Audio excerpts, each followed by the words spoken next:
ಈ ಸಮಾರಂಭವನ್ನು ದೇವರ ಪ್ರಾರ್ಥನೆಯೊಂದಿಗೆ ಆರಂಭಿಸಲಾಗಿದ್ದಾರೆ. ಕುಮಾರಿ ಅನನ್ಯ. ಮಹಾಗಣಪತಿಂ ಮನಸಾ ಸ್ಮರಾಮಿ, ಮಹಾಗಣಪತಿಂ ಮನಸಾ ಸ್ಮರಾಮಿ, ವಸಿಷ್ಠವಾಮದೇವಾದಿವಂದಿತ ಗಣಪತಿಂ ಮಹಾದೇವಸುತೋ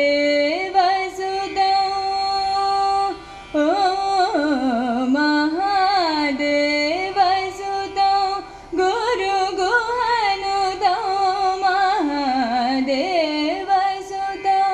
ಗುರು ಗುಹನುತೋ, ಮಾರಕೋಟಿ ಪ್ರಕಾಶೋ ಶಾಂತಂ, ಮಹಾಕಾವ್ಯನಾಟಕಾದಿಪ್ರಿಯ ಮೂಷಿಕ ವಾಹನ ಮೋದಕ ಪ್ರಿಯಂ, ಪಪ್ಪ ಮಗ ಮರೆ ಸರೆ ಸನಿ ಸ ಪ ಮಗ ಮ ಪಾರನಿ ಸರಿ ಗ ಮರೆ ಸರಿ ಸನಿ ಪ ಮ ಸನಿ ಪ ಮಗ ಮನಿ ಪ ಮರೆ ಗ ಮರೆ ರೆ ರೆ ಸ ಸಾನಿ ಪ ಮಗ ಮರೆ ಸರಿ ಗ, ಮಹಾಗಣಪತಿಂ ಮನಸಾ ಸ್ಮರಾಮಿ, ವಸಿಷ್ಠವಾಮದೇವಾದಿವಂದಿತ ಮಹಾಗಣಪತಿಂ.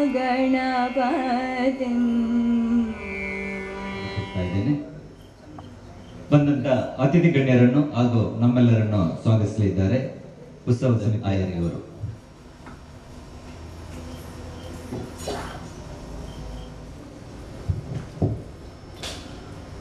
ಶ್ರುತಿಸ್ಮೃತಿ ನಮಾಮಿ ಭಗವತ್ಪಾದ ಶಂಕರಂ ಲೋಕಶಂಕರಂ, ಭಾರತೀ ಕರುಣಾಪಾತ್ರಂ ವೀತರಾಗಂ ವಿವೇಕಿನಾಂ, ಒಂದೇ ವೇದಾಂತ ತತ್ವಜಂ ವಿದುಶೇಖರ ಭಾರತಿ.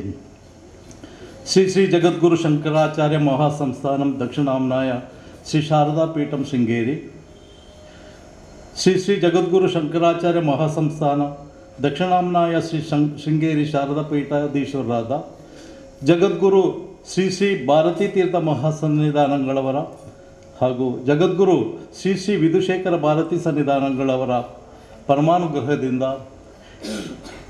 ಶ್ರೀ ಶಾರದಾ ಶರನ್ನವರಾತ್ರಿ ದಿನಾಂಕ ಕಳೆದ ತಿಂಗಳು ದಿನಾಂಕ 29ಕ್ಕೆ ಆರಂಭವಾದ್ದು ಈ ದಿನದವರೆಗೆ ಪ್ರತಿದಿನ ಒಂದಲ್ಲ ಒಂದು ಕಾರ್ಯಕ್ರಮಗಳನ್ನು ಹಮ್ಮಿಕೊಂಡು ಆಯ್ದ ದಂಪತಿಗಳಿಂದ ನಿರಂತರವಾದ 10 ದಿನಗಳಲ್ಲಿ ಇಲ್ಲಿ ಸಂಜೆ 6:30 ಗಂಟೆ ಆಗುವಾಗ ದೀಪ ಪ್ರಜ್ವಲನ ಕಾರ್ಯಕ್ರಮದೊಂದಿಗೆ ನಮ್ಮ ಕಾರ್ಯಕ್ರಮಗಳೆಲ್ಲ ಆರಂಭಗೊಳ್ಳುತ್ತಿತ್ತು. ಹಾಗೂ 10 ಹಲವು ಸಾಂಸ್ಕೃತಿಕ ಕಾರ್ಯಕ್ರಮಗಳು ಕೂಡ ಇಲ್ಲಿ ಸಂಪನ್ನಗೊಂಡಿತ್ತು.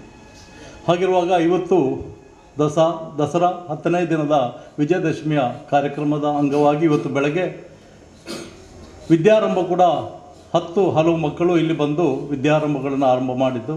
ಅದೇ ರೀತಿ ಸಂಗೀತಾಭ್ಯಾಸ ಕಾರ್ಯಕ್ರಮ ಕೂಡ ಹೊಸದಾಗಿ ಸೇರುವಂಥ ಮಕ್ಕಳಿಗೆ ಇಲ್ಲಿ ಸಂಗೀತಾಭ್ಯಾಸ ಕೊಡುವ ನಿಟ್ಟಿನಲ್ಲಿ ಆರಂಭದ ಇವತ್ತು ಸಂಗೀತ ಕ್ಲಾಸ್ ಇಲ್ಲಿ ಶ್ರೀಮತಿ ನಾರಾಯಣಿ ಸತ್ಯಶಂಕರ್ ಬೊಳ್ಳ ಅವರು ನಡೆಸಿಕೊಟ್ಟರು. ಶ್ರೀ ಶಾರದಾ ಮಾತೆಯ ಅನುಗ್ರಹದಿಂದ ಬಹಳ ವಿಜೃಂಭಣೆಯಿಂದ ಈ 10 ದಿನಗಳ ಕಾಲ ನಡೆಯಿತು. ಇವತ್ತಿನ ಕೊನೆಯ ದಿನ, ಇವತ್ತಿನ ಸಭಾ ಕಾರ್ಯಕ್ರಮಕ್ಕೆ ಇವತ್ತು ನಮ್ಮೊಂದಿಗಿದ್ದಾರೆ ಶ್ರೀ ಡಾಕ್ಟರ್ ಆಶಾ ಜ್ಯೋತಿ ರೈ, ಅಧ್ಯಕ್ಷರು ಆಸರೆ ಚಾರಿಟೇಬಲ್ ಟ್ರಸ್ಟ್ ಮಂಗಳೂರು. ಇವರು ಬಹಳಷ್ಟು ಧಾರ್ಮಿಕ ಕ್ಷೇತ್ರಗಳಲ್ಲಿ ಧಾರ್ಮಿಕ ಉಪನ್ಯಾಸ ಕೊಟ್ಟರು. ನಾನು ಬಹಳಷ್ಟು ಅವರ ಕಾರ್ಯಕ್ರಮಗಳಿಗೆ ನಾನು ಹೋಗ್ತಿದ್ದೆ. ಪ್ರತಿಯೊಂದು ವಿಚಾರ ವಿಮರ್ಶೆ ಮಾಡಿ ಅವರು ಮಾತನಾಡ್ತಾ ಇದ್ದರು. ಹಾಗಿರುವಾಗ ಅವರಲ್ಲಿ ನಾವು ಇಲ್ಲಿಯ ಒಂದು ಸಮಾರಂಭದಲ್ಲಿ ಅಧ್ಯಕ್ಷ ವಹಿಸಬೇಕು ಅಂತ ಕೇಳಿಕೊಂಡಾಗ ಅವರು ಶೃಂಗೇರಿ ಶಾಖಾ ಮಠ ಶೃಂಗೇರಿಯ ಬಹಳ ದೊಡ್ಡ ಅಭಿಮಾನಿಗಳು. ಅದು ಇಲ್ಲಿಯ ಮಹತ್ವತೆಯನ್ನು ಅರಿತುಕೊಂಡು ಅವರು ಕೂಡಲೇ ಅವರ ಕೆಲಸದ ನಿಬಿಡತೆ ಇದ್ದರೂ ಕೂಡ ಇದನ್ನು ಒಪ್ಪಿಕೊಂಡು ಅವರು ಇವತ್ತು ಆಗಮಿಸಿದ್ದಾರೆ. ಅವರನ್ನು ಉತ್ಸವ ಸಮಿತಿಯ ಪರವಾಗಿ ನಾನು ಹೃತ್ಪೂರ್ವಕವಾಗಿ ಸ್ವಾಗತಿಸ್ತಾ ಇದ್ದೇನೆ.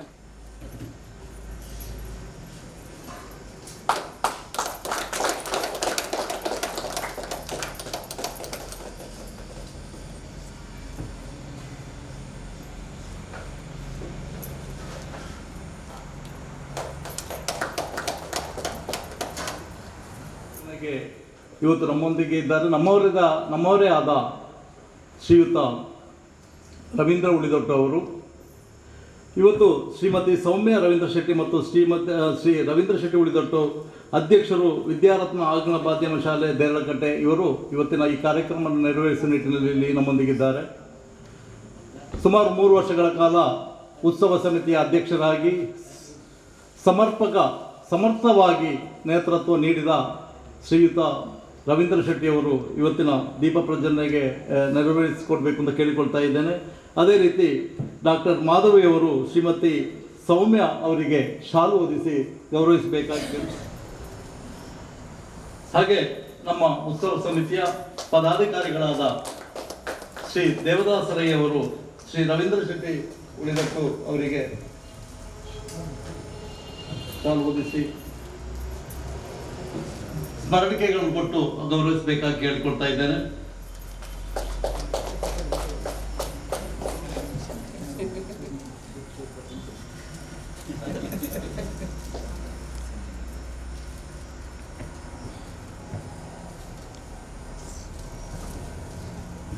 ಕೊಡಿ. ಮಂಗಳೂರು ಏರ್ಪೋರ್ಟ್, ಮಂಗಳೂರಿನ ಅಂತಾರಾಷ್ಟ್ರೀಯ ವಿಮಾನ ನಿಲ್ದಾಣದ ಮಟ್ಟಿಗೆ ಅದನ್ನು ಏರಬೇಕಾದರೆ ಅದರ ಹಿಂದೆ ಅವರ ಬಹಳಷ್ಟು ಅವರ ಕೆಲಸ ಮತ್ತು ಅವರ ಅರ್ಪಣಾ ಮನೋಭಾವದಿಂದ ಈ ಮಂಗಳೂರು ಅಂತಾರಾಷ್ಟ್ರೀಯ ವಿಮಾನವನ್ನು ಒಂದು ಒಳ್ಳೆಯ ಸ್ಥಿತಿಗೆ ತರಬೇಕು ಎಂಬ ಅವರ ಉದ್ದೇಶ ಇವತ್ತು ಬಹಳಷ್ಟು ಜನರಿಗೆ ಉಪಕಾರ ಆಗುವಂಥ ವ್ಯವಸ್ಥೆ ಆಗಿದೆ. ಹಾಗಿರುವಾಗ ಅವರು ಮಾಡಿದ ಉತ್ತಮ ಕಾರ್ಯವನ್ನು ನೆನೀತಾ ಇವತ್ತು ಇಲ್ಲಿಗೆ ಆಗಮಿಸಿದಂತಹ ಶ್ರೀಯುತ MR ವಾಸುದೇವ್ ಅವರನ್ನು ನಾನು ನಮ್ಮ ಉತ್ಸವ ಸಮಿತಿಯ ಪರವಾಗಿ ಸ್ವಾಗತಿಸ್ತಾ ಇದ್ದೇನೆ.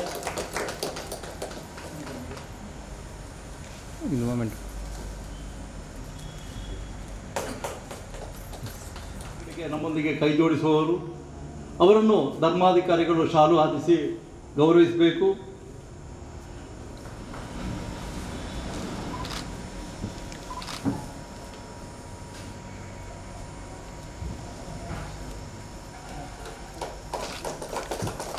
ಅತಿಥಿಗಳಾಗಿ ಆಗಮಿಸಿದ್ದಾರೆ ಶ್ರೀ ಕುಮಾರಸ್ವಾಮಿ ಅವರು, ಅಧ್ಯಕ್ಷರು ಗೊಲ್ಲ ಯಾದವ ಸಮಾಜ ಸೇವಾ ಸಂಘ ಮಂಗಳೂರು. ಬಹಳಷ್ಟು ವಿದ್ಯಾರ್ಥಿಗಳಿಗೆ ಅಥವಾ ಅದರಲ್ಲಿ ಆಸಕ್ತರಿಗೆ ಅದರ ಬೇಕಾದಂಥ ಅವರಿಗೆ ಟ್ರೈನಿಂಗ್ ಕೊಟ್ಟು ಅವರನ್ನು ಮುಂದೆ ತರುವಂಥ ನಿಟ್ಟಿನಲ್ಲಿ ಬಹಳಷ್ಟು ಕೆಲಸ ಮಾಡ್ತಾ ಇದ್ದಾರೆ.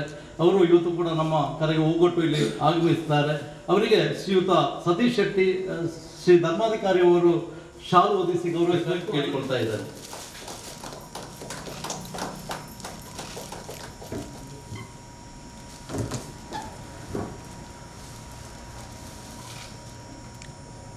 ಶ್ರೀ ಆನಂದ ಮಂಡಲ್, ಅಧ್ಯಕ್ಷರು ಉಳಿಯತ್ತಾಯ ಸೇವಾ ಸಮಿತಿ ಉಳಿಯ ನಮ್ಮ ಹತ್ತಿರದ ದೈವಸ್ಥಾನ, ಬಹಳಷ್ಟು ಕಾರಣಿಕದ ಒಂದು ಆ ದೇವಸ್ಥಾನದಲ್ಲಿ ಅವರು ನೇತೃತ್ವವನ್ನು ವಹಿಸಿಕೊಂಡಿರ್ತಾರೆ. ಅವರು ಕೂಡ ಇವತ್ತು ನಮ್ಮ ಸಭೆಗೆ ಆಗಮಿಸಿರುತ್ತಾರೆ. ಅದೇ ರೀತಿ ವಿಶ್ವ ಹಿಂದೂ ಪರಿಷತ್ನ ಜಿಲ್ಲಾ ಅಧ್ಯಕ್ಷರಾದ ಹಾಗೂ ವಿಚಾರಗಳಾಗಲಿ ಆರ್ಥಿಕವಾಗಲಿ ಬಾಕಿ ವಿಚಾರಗಳಾಗಲಿ ಅವರೇ ಭುಜ ಕೊಟ್ಟು ಆದಷ್ಟು ಜನರನ್ನು ಇಲ್ಲಿಯ ಸುತ್ತಮುತ್ತಲಿನ ಆಸ್ತಿಕ ಬಾಂಧವರನ್ನು ಸೇರಿಸಿಕೊಂಡು ಅವರು ಈ ಮಠವನ್ನು ನಡೆಸಿಕೊಂಡು ಬಂದಿದ್ದಾರೆ. ಹಾಗಿರುವಾಗ ಈಗ ಅವರ ಮನಸ್ಸು ಅನಿಸಿತು, ಮುಂದಕ್ಕೆ ನಾವು ಮುಂದಿನ ತಲೆಮಾರಿಗೆ ಬೇಕಾದಂಥ ಸಿದ್ಧತೆ ಮಾಡಬೇಕು ಎಂಬ ಉದ್ದೇಶದಿಂದ 1-2 ವರ್ಷಗಳ ಹಿಂದೆ ಒಂದು ಉತ್ಸವ ಸಮಿತಿ ಅಂತೇಳಿ ಅದನ್ನು ರೂಪೀಕರಣ ಮಾಡಿ ಅದರ ಅಧ್ಯಕ್ಷರಾಗಿ ಶ್ರೀಯುತ ಒಂದು ಯುವಕರಾಗಿ ಬಹಳಷ್ಟು ಸಾಮಾಜಿಕ ಕೆಲಸ ಮಾಡುತ್ತಿರುವಂಥ ರವೀಂದ್ರ ಶೆಟ್ಟಿ ಉಳಿದಟ್ಟು ಅವರಿಗೆ ಆ ನೇತೃತ್ವ ಕೊಟ್ಟು ಅದನ್ನು ಅವರು ಮುಂದುವರಿಸ್ತಾ ಬಂದಿದ್ದಾರೆ. ಈಗ ಅವರು ಸಮಿತಿಯ ಗೌರವ ಅಧ್ಯಕ್ಷರಾಗಿದ್ದಾರೆ ಹಾಗೂ ಅಧ್ಯಕ್ಷರಾಗಿ ನನ್ನನ್ನು ಅವರು ಸೂಚನೆ ಕೊಟ್ಟು ನಾನು ಕೂಡ ಅವರೊಟ್ಟಿಗೆ ಸಹಕಾರ ಮಾಡ್ತಾ ಇದ್ದೇನೆ. ಆದರೆ ಇಷ್ಟು ಒಂದು ವಿಶಾಲ ಸ್ಥಳದಲ್ಲಿ ನ್ಯಾಷನಲ್ ಹೈವೇ ಸೈಡ್ನಲ್ಲಿರುವಂಥ ಈ ಸ್ಥಳದಲ್ಲಿ ನಾವು ಒಂದು ಒಳ್ಳೆಯ ರೀತಿಯಲ್ಲಿ ಈ ಸ್ಥಳವನ್ನು ಉಪಯೋಗಿಸಬೇಕು ಎಂಬ ವಿಚಾರದಲ್ಲಿ ನಾನು ಧರ್ಮಾಧಿಕಾರಿಗಳ ಹತ್ರ ಆಗಾಗ ನಾನು ವಿಚಾರಗಳನ್ನು ಅವರ ಹತ್ರ ಮಾತನಾಡ್ತಾ ಇದ್ದೆ. ಅದಕ್ಕೂ ಕೂಡ ಅವರು ಪೂರಕವಾದಂಥ ಉತ್ತರ ಕೊಟ್ಟಿರ್ತಾರೆ. ಯಾಕೆಂದರೆ ಗುರುಗಳನ್ನು ಒಮ್ಮೆ ಭೇಟಿಯಾಗಿ ಈ ಸ್ಥಳದಲ್ಲಿ ನಮಗೆ ಏನು ಮಾಡ್ಬೋದು ಅಂತೇಳಿ 10 ಹಲವು ಸೂಚನೆಗಳು ಬಂದು ಕೆಲವರು ಇಲ್ಲಿ ಒಂದು ಮದುವೆ ಹಾಲ್ ಮಾಡುವಂತ ಹೇಳ್ತಾರೆ, ಕೆಲವರು ಇಲ್ಲಿ ಒಳ್ಳೆಯ ಒಂದು ಮಕ್ಕಳಿಗೆ ಸಂಸ್ಕಾರವನ್ನು ಕೊಡುವಂಥ ಒಂದು ಒಳ್ಳೆಯ ವಿದ್ಯಾಸಂಸ್ಥೆ, ಒಂದು ಶಾಲೆಯನ್ನು ಶಿಕ್ಷಣಾಲಯವನ್ನು ನಡೆಸುವ ಒಂದು ವಿಚಾರವನ್ನು ಕೂಡ ಇದು ಮಾಡಿದ್ದಾರೆ. ಆದರೆ ನಾನು ಕೂಡ ಅದಕ್ಕೆ ಧ್ವನಿಗೂಡಿಸಿದ ಒಂದು ಒಳ್ಳೆಯ ಶಿಕ್ಷಣಾಲಯ ಇಲ್ಲಿ ನಾವು ಮಾಡುವ, ಶೃಂಗೇರಿಯ ಆದರ್ಶವನ್ನು ಕೂಡ ನಾವು ಇಲ್ಲಿಗೆ ತರುವಂಥ ವಿಚಾರದಲ್ಲಿ ನಾವು ಒಂದು ಬೇಕಾದ ಕೆಲಸವನ್ನು ನಾವು ಮಾಡಬೇಕು. ಈಗ ಶಾರದಾ ವಿದ್ಯಾಲಯ ಮಂಗಳೂರಿನಲ್ಲಿರುವಂಥ ಶಾರದಾ ಭಾಳಷ್ಟು ಹೆಸರು ಮಾಡಿದೆ. ಬೇರೆ ನಮಗೆ ಆಯ್ಕೆ ಇಲ್ಲದ ಕಾರಣ ನಾವು ಭಾಳಷ್ಟು ಮಕ್ಕಳನ್ನು ನಾವು ಕ್ರಿಶ್ಚಿಯನ್ ಶಾಲೆ ಕಳಿಸುವಂಥ ಒಂದು ವಾತಾವರಣ ಇಲ್ಲಿ ನಿರ್ಮಾಣವಾಗಿದೆ. ಹಾಗಿರುವಾಗ ನಮಗೆ ಈಗ ಹತ್ತಿರದಲ್ಲಿರುವಂಥ ಈ ಒಂದು ಒಳ್ಳೆಯ ಈ ವಿಸ್ತಾರವಾದ ಸ್ಥಳದಲ್ಲಿ ಒಂದು ಒಳ್ಳೆಯ ಸಂಸ್ಕೃತ ವಿದ್ಯಾಭ್ಯಾಸವನ್ನು ಕೊಡುವ ಇಲ್ಲಿ ಈಗಾಗಲೇ ಶ್ರೀಮತಿ ನಾರಾಯಣಿಯವರು ಇಲ್ಲಿ ಮಕ್ಕಳಿಗೆ ಬೇಕಾದಂಥ ಶಾಸ್ತ್ರೀಯ ಸಂಗೀತವನ್ನು ಅವರು ಕೊಡ್ತಾ ಇದ್ದಾರೆ. ಒಂದೆರಡು ಸಲ ಅವರ ಮಗನ ಶಾಸ್ತ್ರೀಯ ಸಂಗೀತ ಕರ್ನಾಟಕ ಶಾಸ್ತ್ರೀಯ ಸಂಗೀತ ನಾನು ಕೇಳಿ ನಾನು ನಿಬ್ಬೆರಗಾದೆ. ಅಂತ ಹೇಳಿದರೆ ನಮ್ಮ ಸುತ್ತಮುತ್ತಲೇ ಇಂತಹ ಒಂದು ಪ್ರತಿಭೆಗಳು ನಾವಿದ್ರೂ ಕೂಡ ನಮಗೆ ಗುರುತಿಸುವಂಥ ಸಾಮರ್ಥ್ಯ ಇಲ್ಲದ್ದು ಮಾತ್ರ ನಮ್ಮ ವೈಫಲ್ಯ ಅಂತ ಹೇಳಬೇಕು. ಹಾಗಿರುವ ಮುಂದಿನ ದಿನಗಳಲ್ಲಿ ನಮ್ಮ ಉತ್ಸವ ಸಮಿತಿ, ನಮ್ಮ ಊರಿನವರು, ಹಿಂದೂ ಸಮಾಜಕ್ಕೆ ಬೇಕಾಗಿ ದುಡಿಯುವಂಥ ಬಹಳಷ್ಟು ನೇತಾರರು ನಮ್ಮ ಸುತ್ತಮುತ್ತಲಿದ್ದಾರೆ. ಅವರನ್ನೆಲ್ಲ ಸೇರಿಸಿಕೊಂಡು ನಾವು ಇಲ್ಲಿ ಒಂದು ಒಳ್ಳೆಯ ಒಂದು ವಿದ್ಯಾಸಂಸ್ಥೆಯನ್ನು ಕಟ್ಟುವ ವಿಚಾರದಲ್ಲಿ ನಾನು ನನ್ನ ಪ್ರಯತ್ನ ಮಾಡ್ತೇನೆ. ವೈದಿಕ ಧರ್ಮದ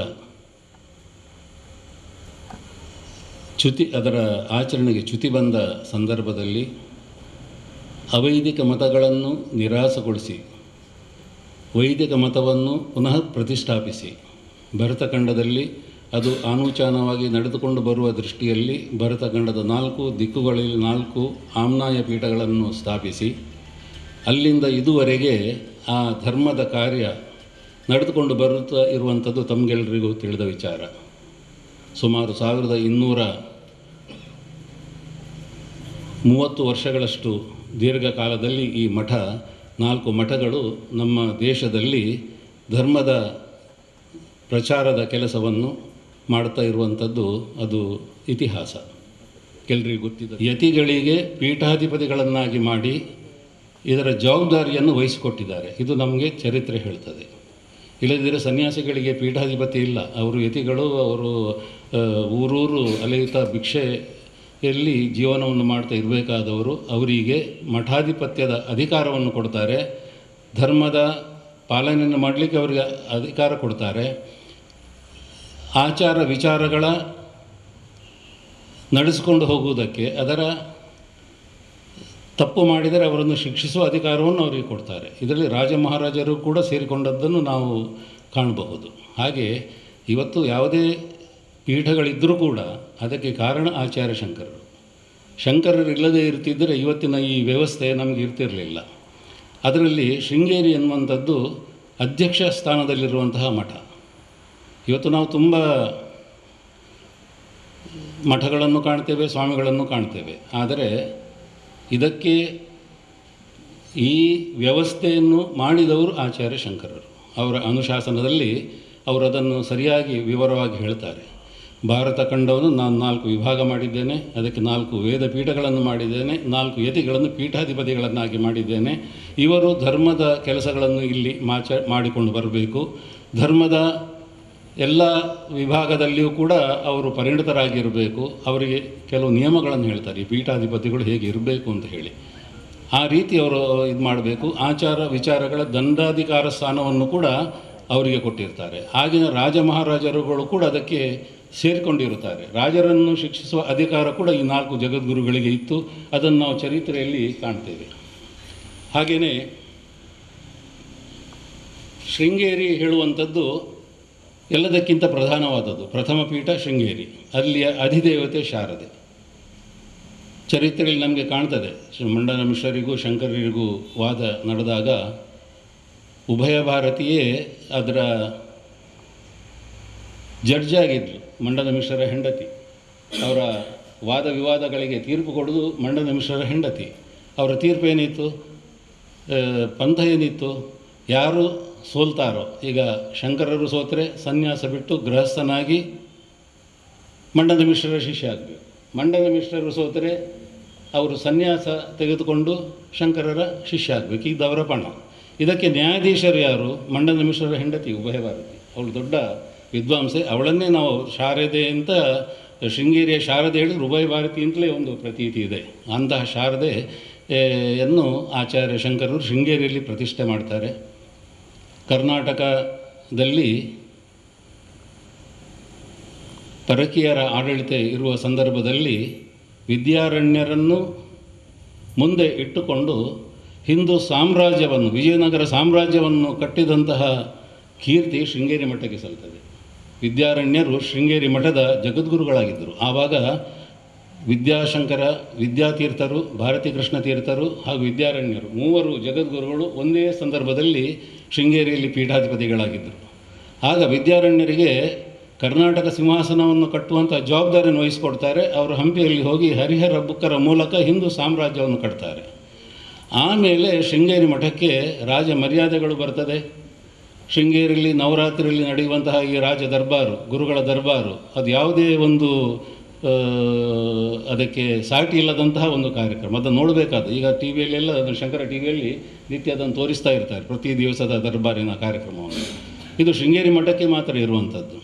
ಮತ್ತು ಜಗದ್ಗುರುಗಳು ಅಂತ ಹೇಳಿದರೆ ಈ 4 ಜಗದ್ಗುರುಗಳು ಮಾತ್ರ. ಆಚಾರ್ಯ ಶಂಕರರು ಸ್ಪಷ್ಟವಾಗಿ ಹೇಳ್ತಾರೆ, ಪುರಿಯಲ್ಲಿ ಪೂರ್ವಾಮ್ನಾಯ, ದಕ್ಷಿಣದಲ್ಲಿ ದಕ್ಷಿಣಾಮ್ನಾಯ ಶೃಂಗೇರಿ, ಪೂರ್ವಾಮ್ನಾಯ ಪುರಿ, ಪಶ್ಚಿಮಾಮ್ನಾಯ ದ್ವಾರಕ, ಉತ್ತರಾಮ್ನಾಯ ಬದರಿ. ಈ 3 ಜಗದ್ಗುರುಗಳು ನಾನೇ, ಇವರು ಜಗದ್ಗುರುಗಳು, ಇವರು ನಾನೇ, ನನ್ನನ್ನು ಅವರಲ್ಲಿ ಕಾಣಬೇಕು ಅಂತ ಅವ್ರು ಹೇಳ್ತಾರೆ. ಅವರು 4 ಮಂದಿಗೆ ಮಾತ್ರ ಅವರು ಜಗದ್ಗುರು ಸ್ಥಾನವನ್ನು ಕೊಡ್ತಾರೆ. ಇವತ್ತು ತುಂಬ ಜನ ನಾವು ಕಾಣ್ತೇವೆ, ಜಗದ್ಗುರು ಅಂತ ಹಾಕ್ತೇವೆ. ನಾವು ಏನು ಮಾಡ್ತೇವೆ ಹೇಳಿದರೆ, ಅವರಿಂದ ಲಾಭಕ್ಕೂ ಅವರಿಂದ ಶಾಬಾಸಿಗಿರಿ ತೆಗೆದುಕೊಳ್ಳೋದಕ್ಕೂ ಯಾರ್ಯಾರನ್ನೂ ಜಗದ್ಗುರುಗಳು ಅಂತ ಕರಿತೇವೆ ನಾವು ಇವತ್ತು. ಇದು ನಾವು ನಮ್ಮ ಧರ್ಮಕ್ಕೆ ಮಾಡುವಂಥ ದೊಡ್ಡ ಅಪಚಾರ. ಯಾಕೆ ಹೇಳಿದ್ರೆ ಜಗದ್ಗುರುಗಳು 4 ಜನ ಮಾತ್ರ ಭಾರತಕ್ಕೆ. ಚಾರಿತ್ರಿಕ ನಾವು ಇಡೀ ಭಾರತ ಇದನ್ನು ತೆಗೆದುಕೊಂಡ್ರೆ ಇಬ್ಬರೇ ಜಗದ್ಗುರುಗಳು ಭಾರತದಲ್ಲಿ ಆಗಿ ಹೋದವರು. ಒಂದು ಕೃಷ್ಣ, ವಸುದೇವ ಸುತಂ ದೇವಂ ಕಂಸಚಾಣೂರ ಮರ್ದನಂ ದೇವಕಿ ಪರಮಾನಂದಂ ಕೃಷ್ಣಂ ವಂದೇ ಜಗದ್ಗುರುಂ ಅಂತ. ಕೃಷ್ಣ ಪ್ರಥಮ ಜಗದ್ಗುರು. ಆಮೇಲೆ ಜಗದ್ಗುರುಗಳಾದವರು ಆಚಾರ್ಯ ಶಂಕರರು. ಮಿಕ್ಕವರೆಲ್ಲ ಹಾಕ್ಕೊಂಡು ಹೋಗ್ತಾರೆ. ಅದು ಏನಾಗ್ತಿಲ್ಲ, ನಮ್ಮ ಧರ್ಮಕ್ಕೆ ನಾವೇ ಒಂದು ಅಗೌರವ ಸೂಚಿದಾಗ ಆಗ್ತದೆ. ನಾವು ಅದನ್ನು ಯೋಚನೆ ಮಾಡಿಕೊಂಡು ಹೇಳಬೇಕು, ಯಾರಿಗೆ ಈ ಹೆಸರನ್ನು ಬಳಸಬೇಕು ಅಂತ. ಇವತ್ತು ನಾವು ನಮ್ಮ ಒಬ್ಬರು ಸ್ವಾಮಿಗಳಿದ್ದಾರೆ, ಅವರನ್ನು ನಾವು ದೊಡ್ಡದು ಮಾಡಬೇಕು ಅಂತ ಜಗದ್ಗುರು ಅಂತ ಹೇಳಿದೆ. ಅವ್ರಿಗೆ ಏನು ಗೊತ್ತಿರ್ತದೆ, ಅಥವಾ ಅವರ ವ್ಯಾಪ್ತಿ ಏನು, ಅವರ ಜವಾಬ್ದಾರಿ ಏನು, ಅವರ ಅಧಿಕಾರ ಏನು ಅಂತ ನಾವು ಸ್ವಲ್ಪ ಯೋಚನೆ ಮಾಡಬೇಕು. ಅಂಥ ಒಂದು ಪರಿಸ್ಥಿತಿ ಇವತ್ತು ನಮ್ಮ ಭಾರತದಲ್ಲಿ ನಿರ್ಮಾಣ ಆಗಿದೆ. ಹಿಂದೂ ಸಂಘಟನೆಗಳು ಇದನ್ನು ಯೋಚನೆ ಮಾಡಿಕೊಂಡು ಕಾರ್ಯಪ್ರವೃತ್ತರಾಗಬೇಕು ಅಂತ ಈ ಸಂದರ್ಭದಲ್ಲಿ ನಾನು ಹೇಳಲಿಕ್ಕೆ ಇಚ್ಛೆ ಪಡ್ತೇನೆ.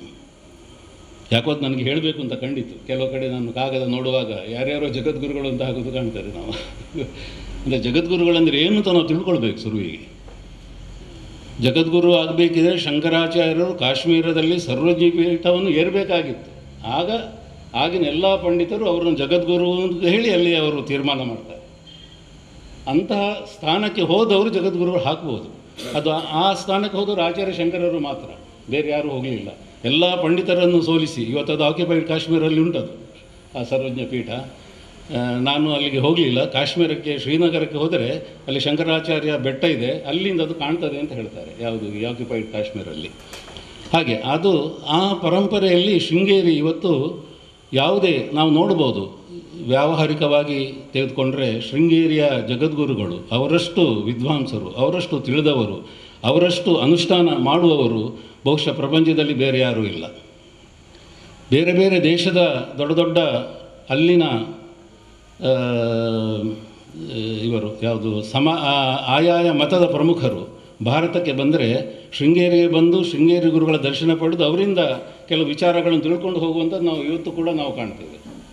ಭಾರತದಲ್ಲಿ ಸುಪ್ರೀಂ ಕೋರ್ಟ್ ಆಗಲಿ, ಸರ್ಕಾರ ಆಗಲಿ, ಅವರಿಗೆ ಧರ್ಮದ ಬಗ್ಗೆ ಏನಾದರೂ ಗೊಂದಲ ಉಂಟಾದರೆ ಅವರದಕ್ಕೆ ಪರಿಹಾರಕ್ಕೆ ಬರೋದು ಶೃಂಗೇರಿ ಗುರುಗಳಲ್ಲಿ ಅದನ್ನು ಕೇಳಿ ಅವರಿಂದ ಅದಕ್ಕೆ ಉತ್ತರ ಪಡ್ಕೊಂಡು ಹೋಗ್ತಾರೆ. ಅದು ನಾವು ಕಾಣ್ಬೋದು.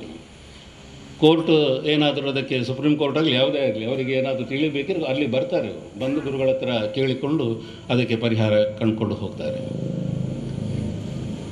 ಆದ್ದರಿಂದ ನಾವು ಒಂದು ಉತ್ತಮ ಸಂಪ್ರದಾಯಕ್ಕೆ ಸೇರಿದರಾಗಿರ್ತೇವೆ. ಶೃಂಗೇರಿ ಮಠಕ್ಕೆ ನಮ್ಮ ಜಿಲ್ಲೆಯಲ್ಲಿ ಸುಮಾರು 47 ಸಮಾಜದವರು ನೇರ ಶಿಷ್ಯವರ್ಗದವರಿದ್ದಾರೆ.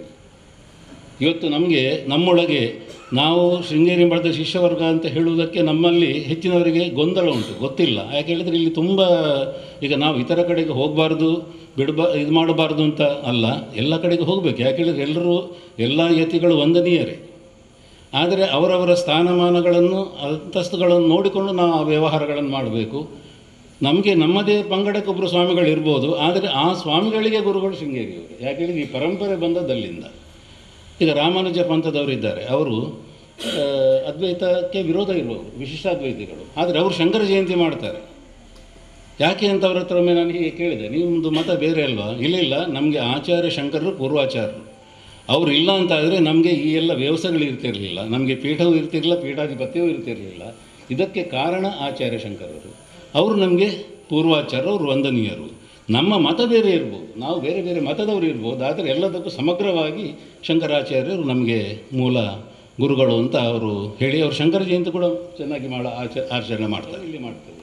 ಬಹುಶಃ ನಮ್ಮ ಯಾವುದೇ ಪ್ರದೇಶದಲ್ಲಿ ಎಲ್ಲ ಸಮಾಜದವರನ್ನು ಒಟ್ಟು ಮಾಡಿಕೊಂಡು ಕಾರ್ಯಕ್ರಮ ಮಾಡುವುದನ್ನು ನಾವು ಕಾಣೋದು ಬಹಳ ವಿರಳ. ಮೊನ್ನೆಬ್ಬರು ಶಂಕರಾಚಾರ್ಯರು ಎಲ್ಲದಕ್ಕಿಂತ ಮೇಲೆ ನಿಂತವರು, ಎಲ್ಲರನ್ನೂ ಅವರು ಒಂದು ಮಾಡಿದವರು ಆಚಾರ್ಯ ಶಂಕರರು. ಹಾಗೆ ನಮ್ಮಲ್ಲಿ ನಮ್ಮ ತತ್ವದಲ್ಲಿ ಈಗ ಅಹಂ ಬ್ರಹ್ಮಾಸ್ಮಿ ಆಗಲಿ, ತತ್ವಂ ಅಸಿ ಆಗಲಿ, ಪ್ರಜ್ಞಾನಂ ಬ್ರಹ್ಮ ಆಗಲಿ, ಅಯಮಾತ್ಮ ಬ್ರಹ್ಮ ಅಂತ ಆಗಲಿ, ಈ 4 ವೇದಗಳ ಸಾರ ಏನಿದೆ, ನಮಗೂ ದೇವರಿಗೂ ಹೆಚ್ಚು ಭೇದ ಇಲ್ಲ, ನಾವು ಒಂದೇ ಅಂತ. ಮಹಾನಾರಾಯಣ ಉಪನಿಷತ್ತಿನ ಒಂದು ಇದು ಶ್ಲೋಕ ಇದೆ,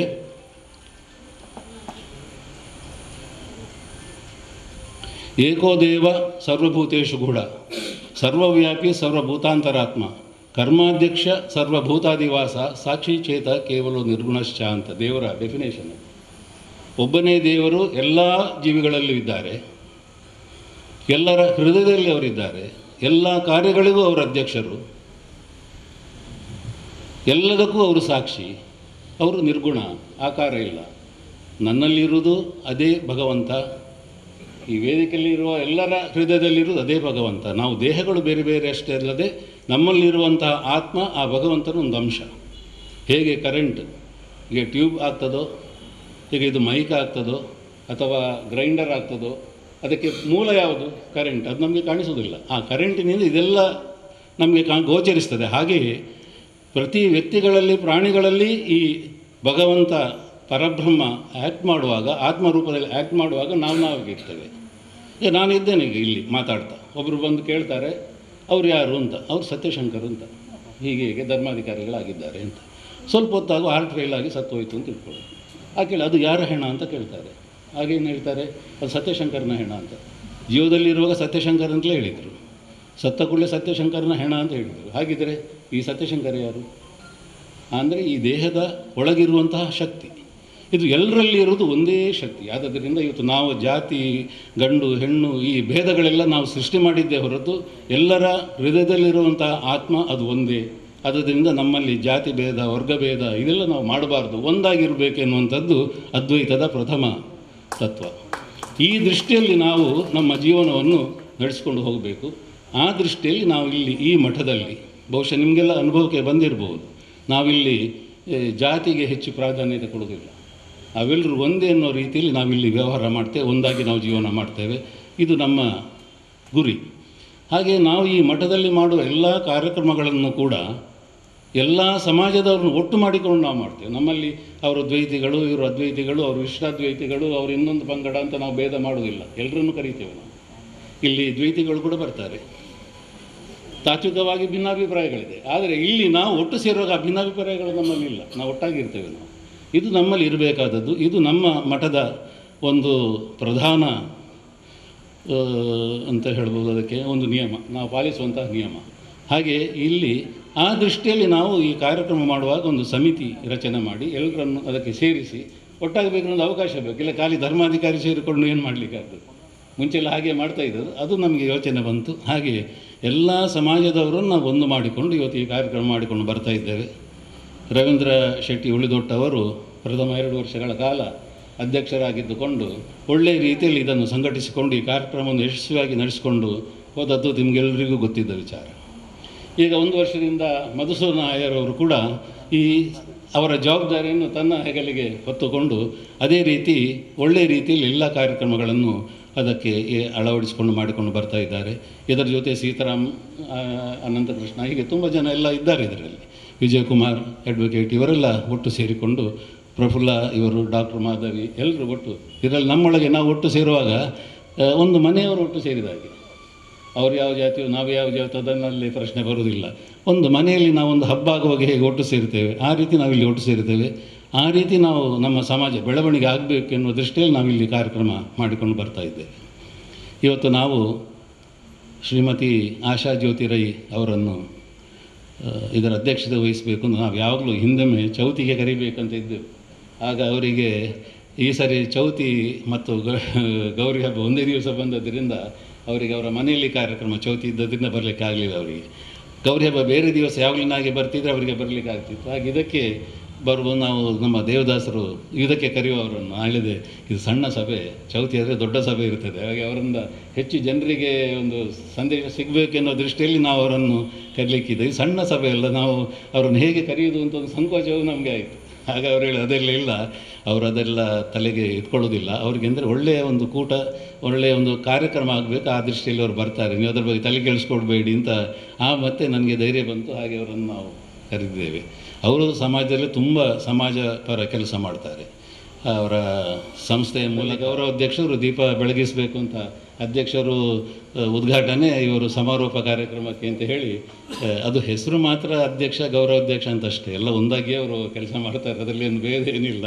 ಹಾಗೆ ಅವರು ಅವರ ಶ್ರೀಮತಿಯವರು ಇಲ್ಲಿ ಎಲ್ಲ ಚಟುವಟಿಕೆಗಳಲ್ಲಿ ಭಾಗವಹಿಸಿ ಮಠದ ಎಲ್ಲ ಕಾರ್ಯಕ್ರಮದಲ್ಲಿ ತಮ್ಮನ್ನು ತೊಡಗಿಸಿಕೊಂಡು ಮಠಕ್ಕೆ ತುಂಬ ಸಹಕಾರಗಳನ್ನು ಕೊಡ್ತಾರೆ. ಅವರಿಗೂ ಕೂಡ ನಾನು ದೇವರು ಒಳ್ಳೇದು ಮಾಡಲಿ ಅಂತ ಪ್ರಾರ್ಥಿಸ್ತೇನೆ. ಇನ್ನು ಇಲ್ಲಿ ಅಭ್ಯಾಗತರಾಗಿ ಆಗಮಿಸಿರುವಂಥ ಕೃಷ್ಣ ಶರ್ಮರು, ಅವರು ಸಮಾಜಕ್ಕೆ ನಾವು ಪ್ರತಿನಿಧಿ ಆಗಿ ಕರಿಬೇಕು ಅನ್ನೋ ದೃಷ್ಟಿಯಲ್ಲಿ ಅವರನ್ನು ನಾವು ಕರೆದಿದ್ದೇವೆ. ಅವರು ಇಲ್ಲಿಯ ಸದಸ್ಯರೇ.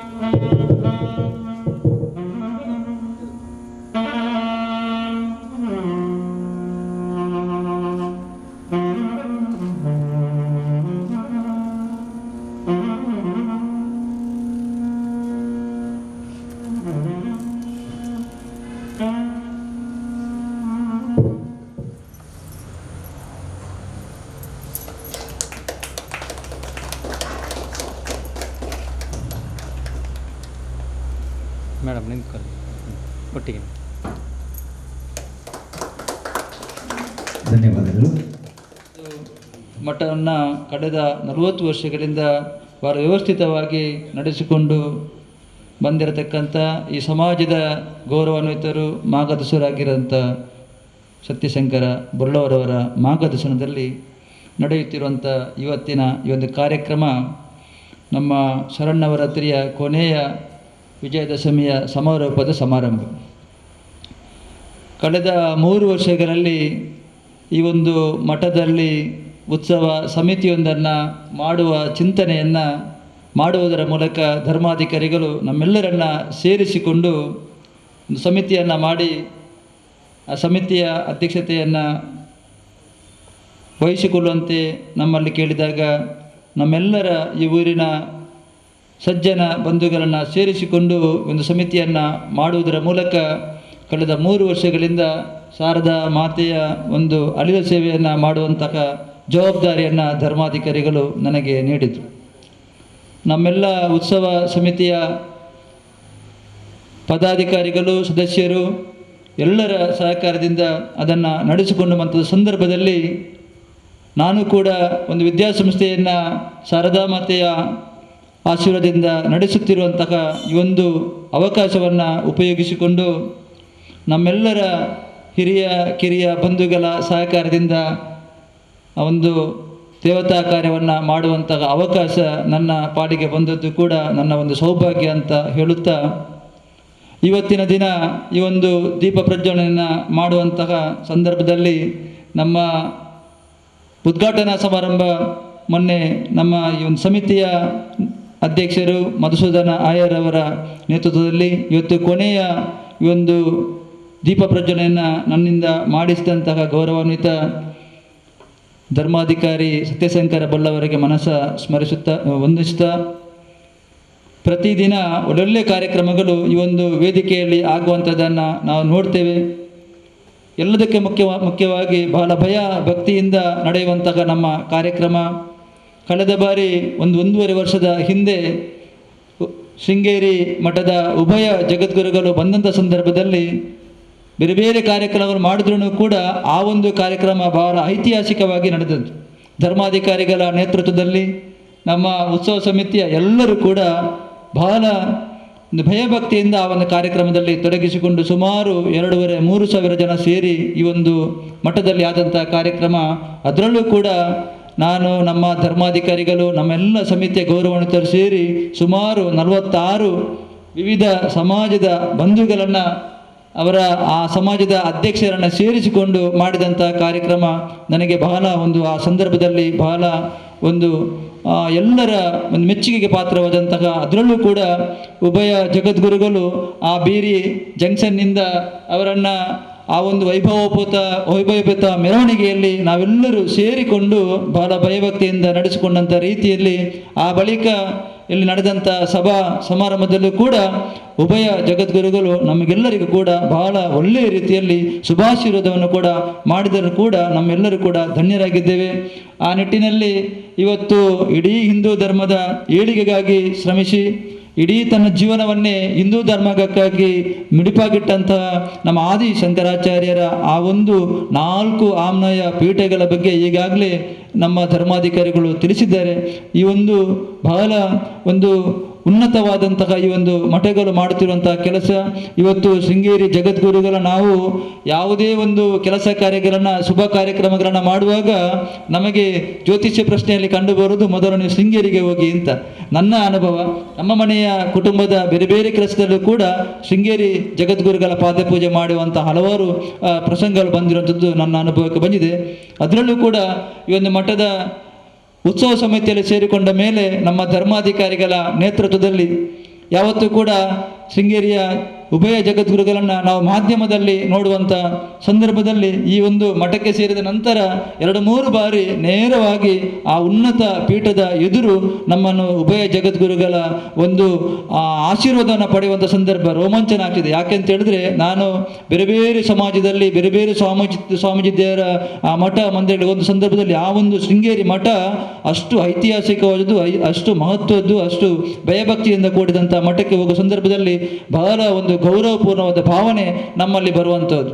ಅಂಥ ಒಂದು ಭಾಗ್ಯ ಸಿಕ್ಕಿದ್ದು ಈ ಒಂದು ಮಠದ ಉತ್ಸವ ಸಮಿತಿಗೆ ಸೇರಿದ್ದಾರೆ ಅಂತ ಹೇಳುತ್ತಾ, ಇದೆಲ್ಲವೂ ಕೂಡ ನಮ್ಮ ಕೆಲಸ ಕಾರ್ಯಗಳಿಗೆ ಪೂರಕವಾದದ್ದು. ಇವತ್ತು ನಾವು ಸಮಾಜಮುಖಿಯಾಗಿ ನಾವು ತೊಡಗಿಸಿಕೊಂಡಾಗ, ನಾವು ಬೇರೆ ಬೇರೆ ಸಮಾಜ ಮುಖ್ಯ ಕೆಲಸಗಳನ್ನು ಮಾಡಿದಾಗ ಅತ್ಯಂತ ಪ್ರಾಮಾಣಿಕವಾಗಿ ಅಥವಾ ಶ್ರದ್ಧಾ ಭಕ್ತಿಯಿಂದ ಮಾಡಿದಾಗ ಖಂಡಿತವಾಗಿಯೂ ಎಲ್ಲ ದೇವದೇವರ ಆಶೀರ್ವಾದವು ನಮಗೆ ಸಿಗ್ತದೆ. ಆ ನಿಟ್ಟಿನಲ್ಲಿ ಇವತ್ತು ಈ ಒಂದು ಮಠದಲ್ಲೂ ಕೂಡ ಬೇರೆ ಬೇರೆ ರೀತಿಯ ಕಾರ್ಯಕ್ರಮಗಳು ನಡೆದ ಸಂದರ್ಭದಲ್ಲಿ ಎಲ್ಲ ಊರಿನವರು ನಮ್ಮ ಉತ್ಸವ ಸಮಿತಿಯರು ಸೇರಿಕೊಂಡು ಮಾಡುವಂತಹ ಕೆಲಸ. ಮೊನ್ನೆ ತಾನೇ ನಡೆದಂಥ ನಮ್ಮ ಗಣೇಶೋತ್ಸವ, ಈ ಬಾರಿ ಗೌರಿ ಹಬ್ಬ ಮತ್ತು ಗಣೇಶ ಒಂದೇ ತಿಥಿ ಆಗಿರೋದ್ರಿಂದ ನಾವು ಒಂದೇ ದಿವಸ ಇಲ್ಲಿ ಆಚರಣೆ ಮಾಡಿದ್ದೇವೆ. ಆದರೂ ಕೂಡ ಬಹಳ ವಿಜೃಂಭಣೆಯಿಂದ ಕಾರ್ಯಕ್ರಮ ನಡೆದಿದೆ. ಒಟ್ಟಾಗಿ ಎಲ್ಲ ಕಾರ್ಯಕ್ರಮದಲ್ಲೂ ಕೂಡ ನಾವೆಲ್ಲರೂ ಸೇರಿ ಧರ್ಮಾಧಿಕಾರಿಗಳು ಹೇಳಿದಂತೆ ಒಂದು ಚಪ್ಪರದ ಅಡಿಯಲ್ಲಿ ಬಂದು ಕೂತಾಗ ನಾವೆಲ್ಲರೂ ಕೂಡ ಒಂದೇ ತಾಯಿಯ ಮಕ್ಕಳು ಎಂಬ ಭಾವನೆ ಖಂಡಿತವಾಗಿಯೂ ನಮಗೆ ಬರ್ತದೆ. ಸಾಮಾನ್ಯವಾಗಿ ನಾವೆಲ್ಲರೂ ಕೂಡ ಅದೇ ಚಿಂತನೆಯಲ್ಲಿ ಇರುವವರು. ನಾವು ಯಾವುದೇ ಒಂದು ಕೆಲಸವನ್ನು ಒಟ್ಟಾಗಿ ಮಾಡಿಕೊಂಡು ಹೋದಾಗ ಆ ಒಂದು ಕಾರ್ಯಕ್ರಮ ಬಹಳ ಉತ್ತಮವಾಗಿ ನಡೆಯೋದ್ರಲ್ಲಿ ಯಾವುದೇ ರೀತಿಯ ಸಂದೇಹವಿಲ್ಲ. ಆ ನಿಟ್ಟಿನಲ್ಲಿ ನಮ್ಮ ಉತ್ಸವ ಸಮಿತಿಯ ಸೀತಾರಾಮ ಕೊಪ್ಪಲ್ರವರು ಕಳೆದ ಬಾರಿ 3 ವರ್ಷವೂ ಕೂಡ ಕಾರ್ಯದರ್ಶಿಯಾಗಿ ಒಳ್ಳೆ ಕೆಲಸವನ್ನು ಧರ್ಮಾಧಿಕಾರಿ ಹೇಳಿದ್ದು 100ಕ್ಕೆ 100 ಸತ್ಯ. ಯಾಕೆ ಅಂತಂದ್ರೆ ಎಲ್ಲ ಕೆಲಸಗಳು ನಾನು ಇದ್ರೂ ಕೂಡ ಫೋನ್ ಮಾಡಿ ವಿಚಾರ ಮಾಡಿ ಎಲ್ಲ ವ್ಯವಸ್ಥೆಯನ್ನು ಕಳೆದ 3 ವರ್ಷಗಳಲ್ಲಿ ಮಾಡಿದವರು. ಈಗಲೂ ಕೂಡ ಆ ಕೆಲಸವನ್ನು ಅವರು ಮುಂದುವರಿಸಿದ್ದಾರೆ. ಅದೇ ರೀತಿ ನಮ್ಮ ಮಹಿಳಾ ಕಾರ್ಯದರ್ಶಿ ಜಯಶ್ರೀ ಪ್ರಫುಲ್ಲದಾಸ್ ಇದ್ದಾರೆ, ಅವರು ಕೂಡ ಉತ್ತಮ ಸಹಕಾರವನ್ನು ಕೊಟ್ಟಿದ್ದಾರೆ. ನಮ್ಮೆಲ್ಲ ಪದಾಧಿಕಾರಿಗಳು ಆನಂದ್ ಶೆಟ್ಟಿ ಅವರು ಇರ್ಬೋದು, ಸತೀಶ್ ಅಣ್ಣ ಇರ್ಬೋದು, ಎಲ್ಲರೂ ಕೂಡ ಅನಂತಕೃಷ್ಣ ಯಾದವ್, ದೇವದಾಸರು ಎಲ್ಲರೂ ಸೇರಿಕೊಂಡು ಮಾಡಿದ್ರಿಂದ ಆ ಕಾರ್ಯಕ್ರಮ ಯಶಸ್ವಿಯಾಗಲಿಕ್ಕೆ ಸಾಧ್ಯ ಆಗಿದೆ. ಒಟ್ಟಿನಲ್ಲಿ ಇನ್ನು ಮುಂದಿನ ದಿನಗಳಲ್ಲೂ ಕೂಡ ನಾವೆಲ್ಲರೂ ಒಟ್ಟಾಗಿ ಈ ಒಂದು ಮಠದಲ್ಲಿ ಆಗುವಂತಹ ಬೇರೆ ಬೇರೆ ರೀತಿಯ ಅಭಿವೃದ್ಧಿ ಕಾರ್ಯಗಳಾಗಬೇಕು ಅಂತ ಉಭಯ ಜಗದ್ಗುರುಗಳ ಕಳೆದ ಬಾರಿ ಧರ್ಮಾಧಿಕಾರಿಗಳು ಅವರ ಒಂದು ಅಪ್ಪಣೆ ಪಡೆದ ಬಳಿಕ ಆ ಎಲ್ಲ ಕೆಲಸವನ್ನು ಮಾಡುವಂಥದ್ದು. ಯಾವುದೇ ಕೆಲಸ ಮಾಡೋದು ಅಯ್ಯರವರು ಹೇಳಿದರು, ವಿದ್ಯಾಸಂಸ್ಥೆ ಮಾಡುವಂಥದ್ದು ಅಥವಾ ಬೇರೆ ಬೇರೆ ಕಟ್ಟಡಗಳನ್ನು ಮಾಡುವಂಥದ್ದು ಅಂತ. ಆದರೂ ಕೂಡ ಯಾವುದಕ್ಕೂ ಕಾಲ ಕೂಡಿ ಬರಬೇಕು. ಕಾಲ ಕೂಡಿ ಬಂದಾಗ ಎಲ್ಲವೂ ಕೂಡ ನಡೀತದೆ. ಒಂದು ಉದಾಹರಣೆಗೆ ನಮ್ಮ ಊರಿನಲ್ಲಿ ಹರೇಕಲ, ನಮ್ಮ ಗ್ರಾಮ ಮಂಗಳೂರು ತಾಲೂಕಿನ ಹರೇಕಲ ಗ್ರಾಮ, ಉಳಿದೊಟ್ಟು ಪಕ್ಕದಲ್ಲಿ ಸಂಪಿಗೆದಡಿ ಅಂತ ಒಂದು ಪ್ರದೇಶ ಇದೆ. ನಮ್ಮ ಸಂಬಂಧ ಇರತಕ್ಕಂಥ 2 ಮನೆತನಗಳು. ಅಲ್ಲಿ ಸುಮಾರು 450-550 ವರ್ಷಗಳ ಹಿಂದೆ ಪಾಳು ಭೂಗತ ಆಗಿದ್ದಂತಹ ಒಂದು ದೇವಾಲಯ. ಎಲ್ಲರೂ ಹೇಳ್ತಿದ್ರು ಅದನ್ನು ಮಾಡಬೇಕು, ದೇವಾಲಯ ಆಗದೇ ಇದ್ದರೆ ಇಡೀ ಊರಿಗೆ ಕ್ಷೇಮ ಇಲ್ಲ ಅಂತ. ಬಲ್ಲವರಿಗೂ ಕೂಡ ಅದರ ಬಗ್ಗೆ ಅದರ ಇತಿಹಾಸ ಗೊತ್ತಿದೆ. ಅಲ್ಲಿ ಏನಾಗಿದೆ ಅಂತ ಹೇಳಿದ್ರೆ, ಈಗ ಎಲ್ಲರೂ ಸೇರಿ ಎಲ್ಲಿ ಹೋಗಿ ಪ್ರಶ್ನೆ ಅಥವಾ ಜ್ಯೋತಿಷ ಕೇಳಿದ್ರು ಕೂಡ ಊರಿಗೆ ದೇವಸ್ಥಾನ ಆಗದೆ ಆ ಗ್ರಾಮಕ್ಕೆ ಕ್ಷೇಮ ಇಲ್ಲ ಅಂತ. ಈಗ ಕಾಲ ಕೂಡಿ ಬಂದಿದೆ.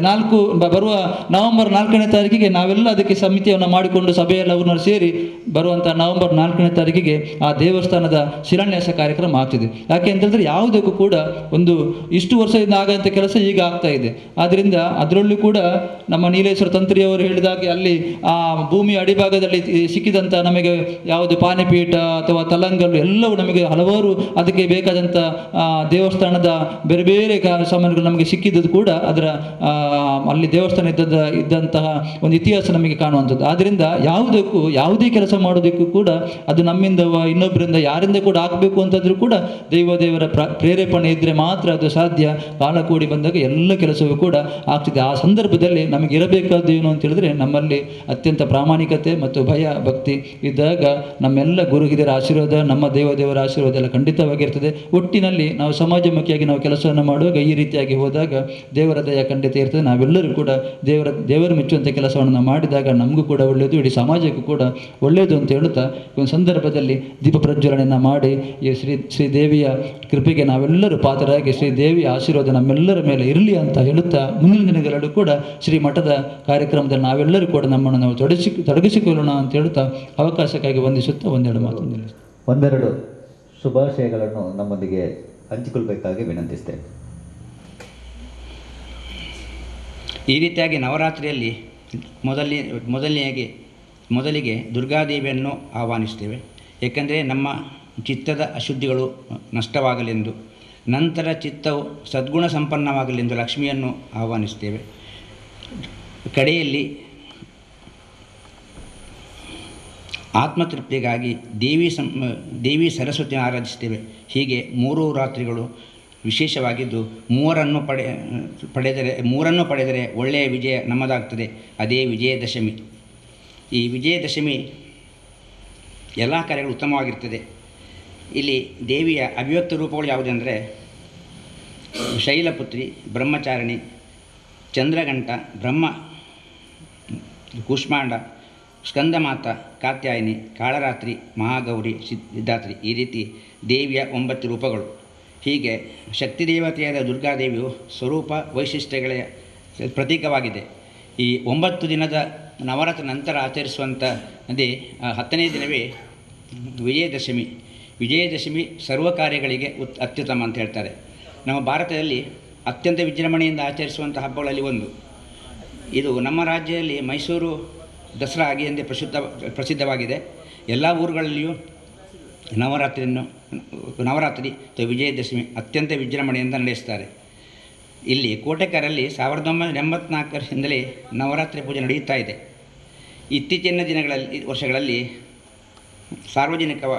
ಸಾರ್ವಜನಿಕರ ಸಹಕಾರದೊಂದಿಗೆ ನವರಾತ್ರಿ ಸಭಾ ಸಮಾರಂಭ ಸಮಯ ನಮಗೆಲ್ಲ. ನಾವು ಯಾದವ ವಂಶದವರು ಅಂತ ಹೇಳಿದರೆ ನಾವು ಕೃಷ್ಣನ ವಂಶದವರು.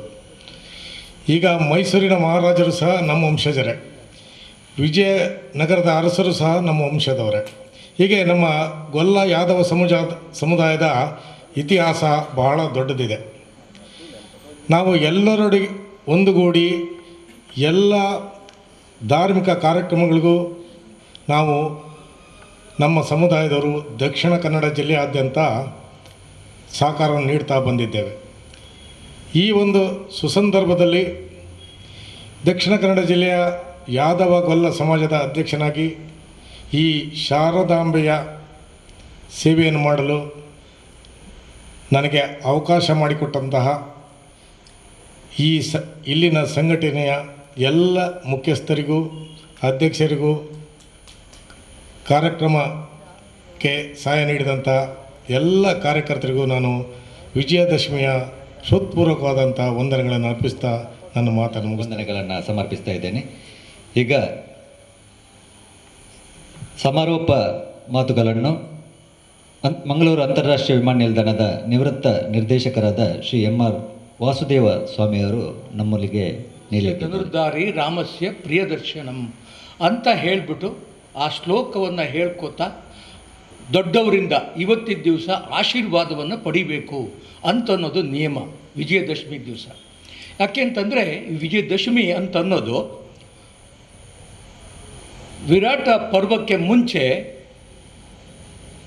ಅರಣ್ಯ ಪರ್ವದಿಂದ ಪಾಂಡವರು ಹೋಗಿ ತಮ್ಮೆಲ್ಲ ಆಯುಧಗಳನ್ನು ಆ ಒಂದು ಶಮಿ ವೃಕ್ಷದಲ್ಲಿ ಗಂಟು ಕಟ್ಟಿ ಮೇಲಕ್ಕೆ ನೇತು ಹಾಕ್ತಾರೆ.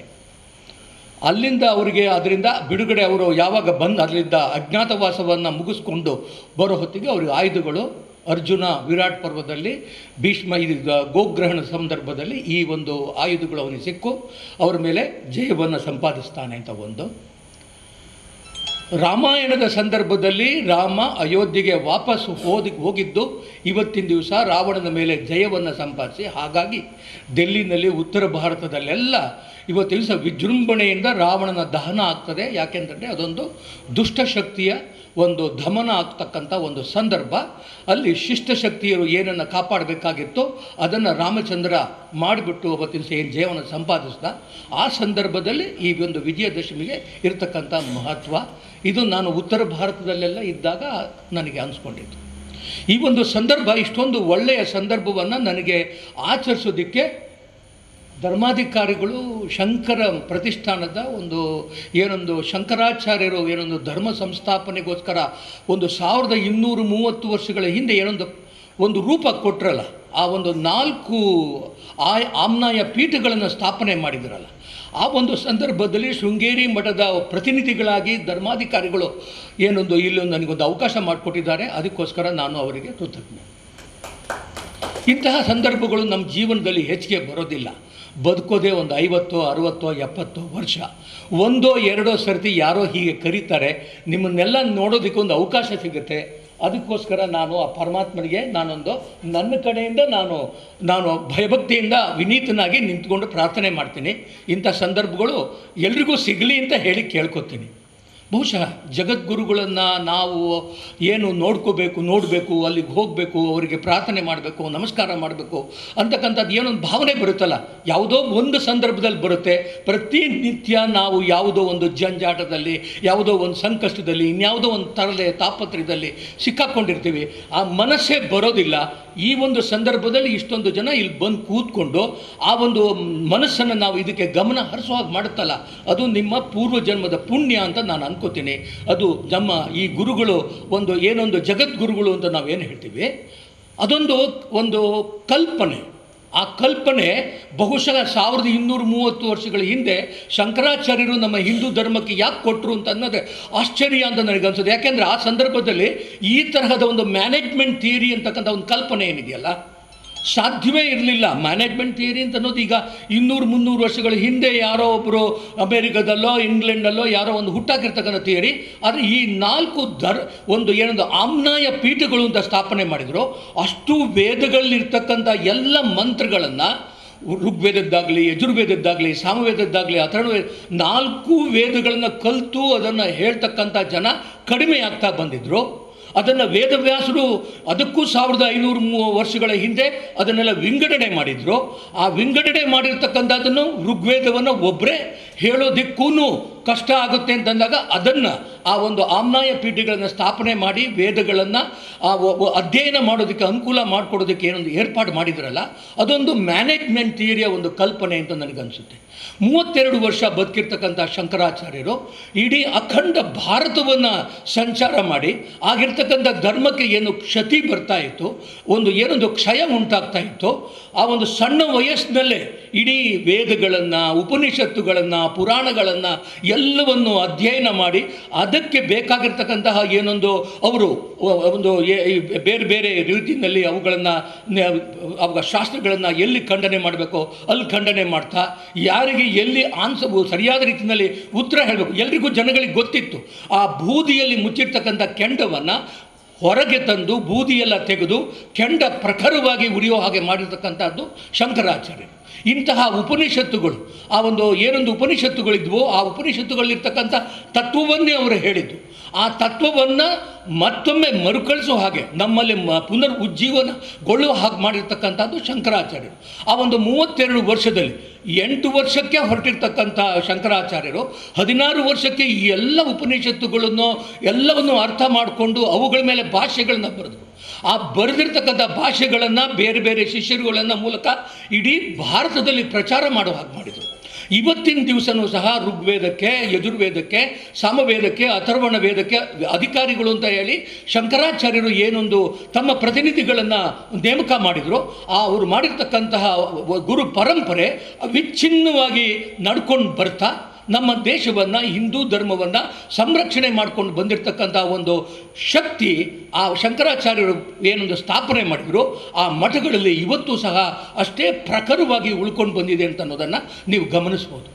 ಅಂತಹ ಒಂದು ಶಕ್ತಿ ಆ ಶಂಕರಾಚಾರ್ಯರು ಅಷ್ಟೊಂದು ಅದ್ಭುತವಾಗಿ ಏನೊಂದು ಹಿಂದಿನಿಂದ ನೋಡ್ಕೊಂಡು ಬಂದ್ರಲ್ಲ, ಬಹುಶಃ ಅದೊಂದು ದಿವ್ಯ ಶಕ್ತಿ ಈ ಒಂದು ಭಾರತದಲ್ಲಿ ಆ ಕಡೆ ದ್ವಾರಕದಿಂದ ಕರಾಚಿ ಕಡೆವರೆಗೂ ಹಿಂದೂ ಧರ್ಮವನ್ನು ನೋಡ್ಕೊಳ್ಳೋದಕ್ಕೆ, ಈ ಕಡೆ ನಮ್ಮ ಶೃಂಗೇರಿಯಿಂದ ನಾವು ದ್ವಾರಕೆವರೆಗೆ ಗಮನ ಹರಿಸೋದಕ್ಕೆ ನೋಡಿ, ಎಲ್ಲ 200 ಮೈಲಿ ಅಥವಾ 300 ಮೈಲಿ ಅಂತರದಲ್ಲಿ ಈ ಎಲ್ಲ ಧರ್ಮಗಳ ಈ ಒಂದು ವೇದಗಳನ್ನು ಸಂರಕ್ಷಣೆ ಮಾಡ್ತಕ್ಕಂಥ ಕೆಲಸವನ್ನು ಬೌದ್ಧ ಧರ್ಮ ಏನೊಂದು ಧರ್ಮದಲ್ಲಿ ಜನಗಳು ಅವಾಗೇನು ಬಸದಿಗಳಲ್ಲಿ ಅಥವಾ ಈ ಅವರ ಮಠಗಳಲ್ಲಿ ಸೇರಿಕೊಂಡು ಏನೆಲ್ಲ ಕೆಟ್ಟ ಕೆಲಸಗಳನ್ನು ಮಾಡ್ತಾಯಿದ್ರು, ಬೌದ್ಧ ಧರ್ಮ ನಾಶ ಆಗ್ತಾಯಿತ್ತು.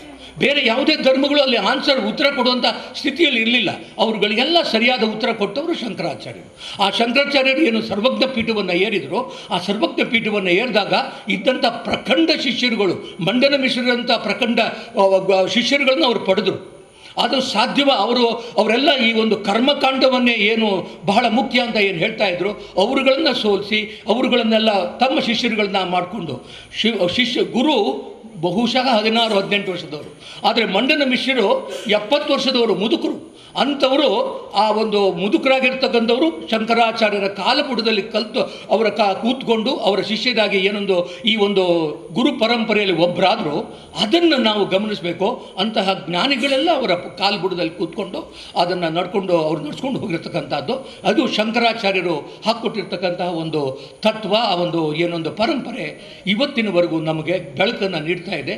ಇವತ್ತಿನ ದಿವಸ ನಾವು ಹಿಂದೂಗಳಾಗಿ ಉಳಿದಿರೋದಕ್ಕೆ ಬಹುಶಃ ಇವತ್ತು ರಾಮಾನುಜಾಚಾರ್ಯರ ಮತಗಳಾಗಲಿ, ವಿಶಿಷ್ಟಾದ್ವೈತವಾಗಲಿ ಅಥವಾ ಮಧ್ವಾಚಾರ್ಯರು ಏನೊಂದು ಸ್ಥಾಪನೆ ಮಾಡಿದ್ದಾರೆ ದ್ವೈತ ಮತಗಳಾಗಲಿ, ದ್ವೈತ ತತ್ವಗಳಾಗಲಿ, ಅವರೆಲ್ಲ ಏನನ್ನು ಹೇಳ್ತಾರೆ ಅಂದರೆ ಮುಂಚೆ ಶಂಕರಾಚಾರ್ಯರ ತತ್ವಗಳನ್ನು ಏನು ಹೇಳ್ತಾರೆ ಅದನ್ನು ಪೂರ್ವ ಪಕ್ಷವಾಗಿ ಇಟ್ಕೋತಾರೆ. ಆ ಪೂರ್ವ ಪಕ್ಷವನ್ನು ಖಂಡನೆ ಮಾಡ್ತಾರೆ. ನಾವು ಶಂಕರಾಚಾರ್ಯರು ಹೇಳಿರ್ತಕ್ಕಂತಹ ಈ ತತ್ವವನ್ನು ನಾವು ಖಂಡಿಸ್ತೀವಿ.